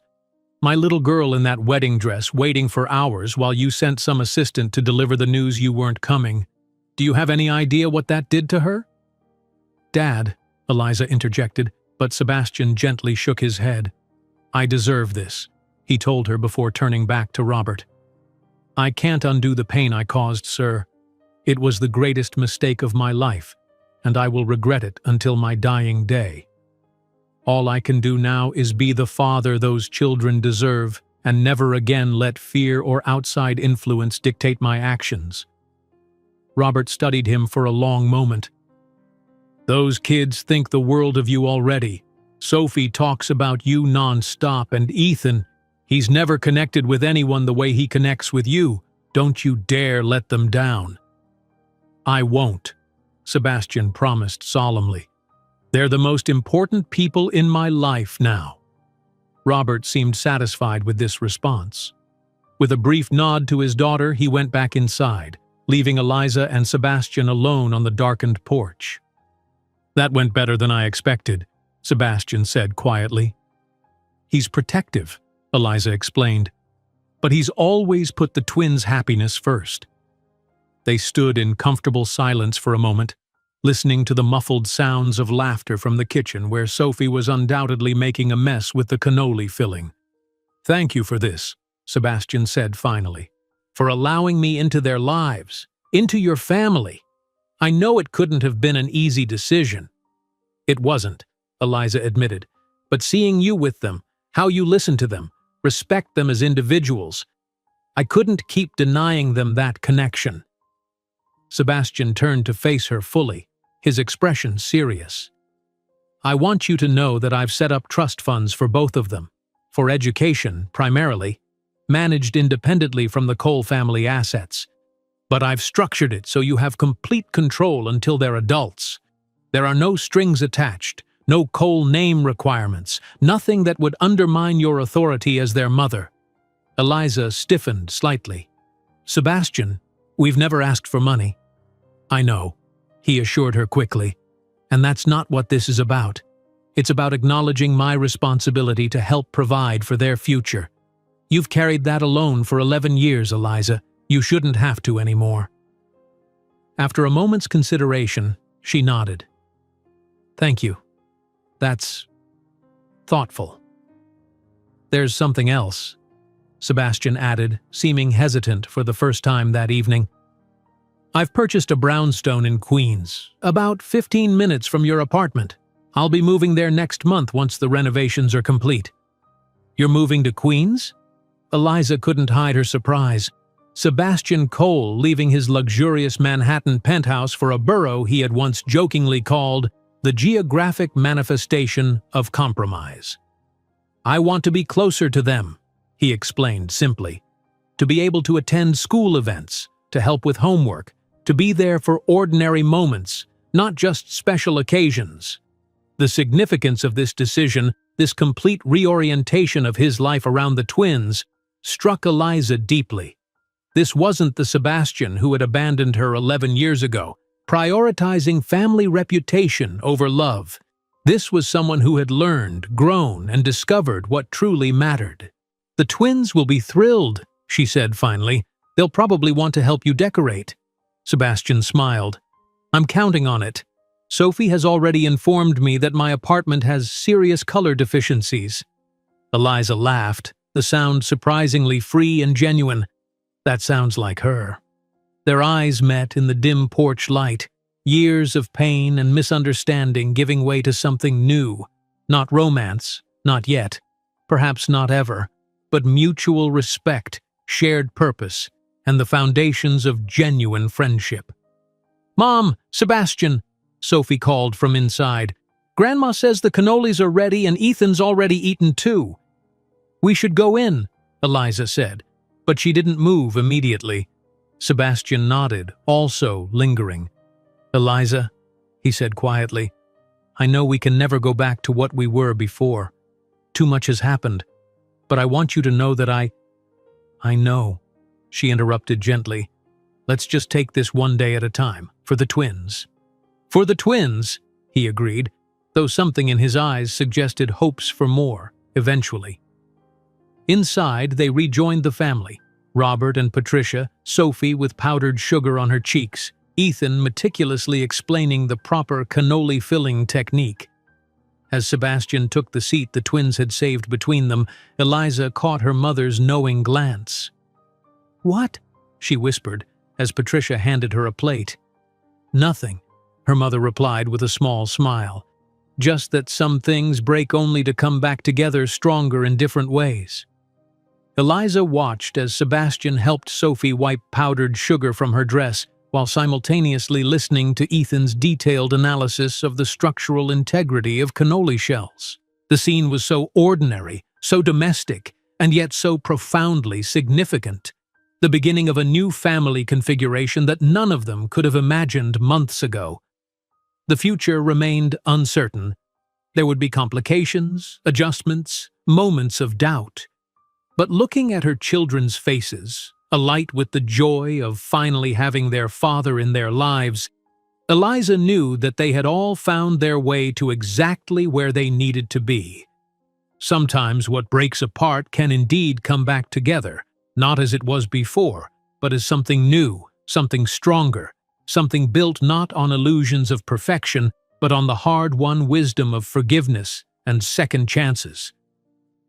If you enjoyed this story, don't miss the next one. Just click on the screen.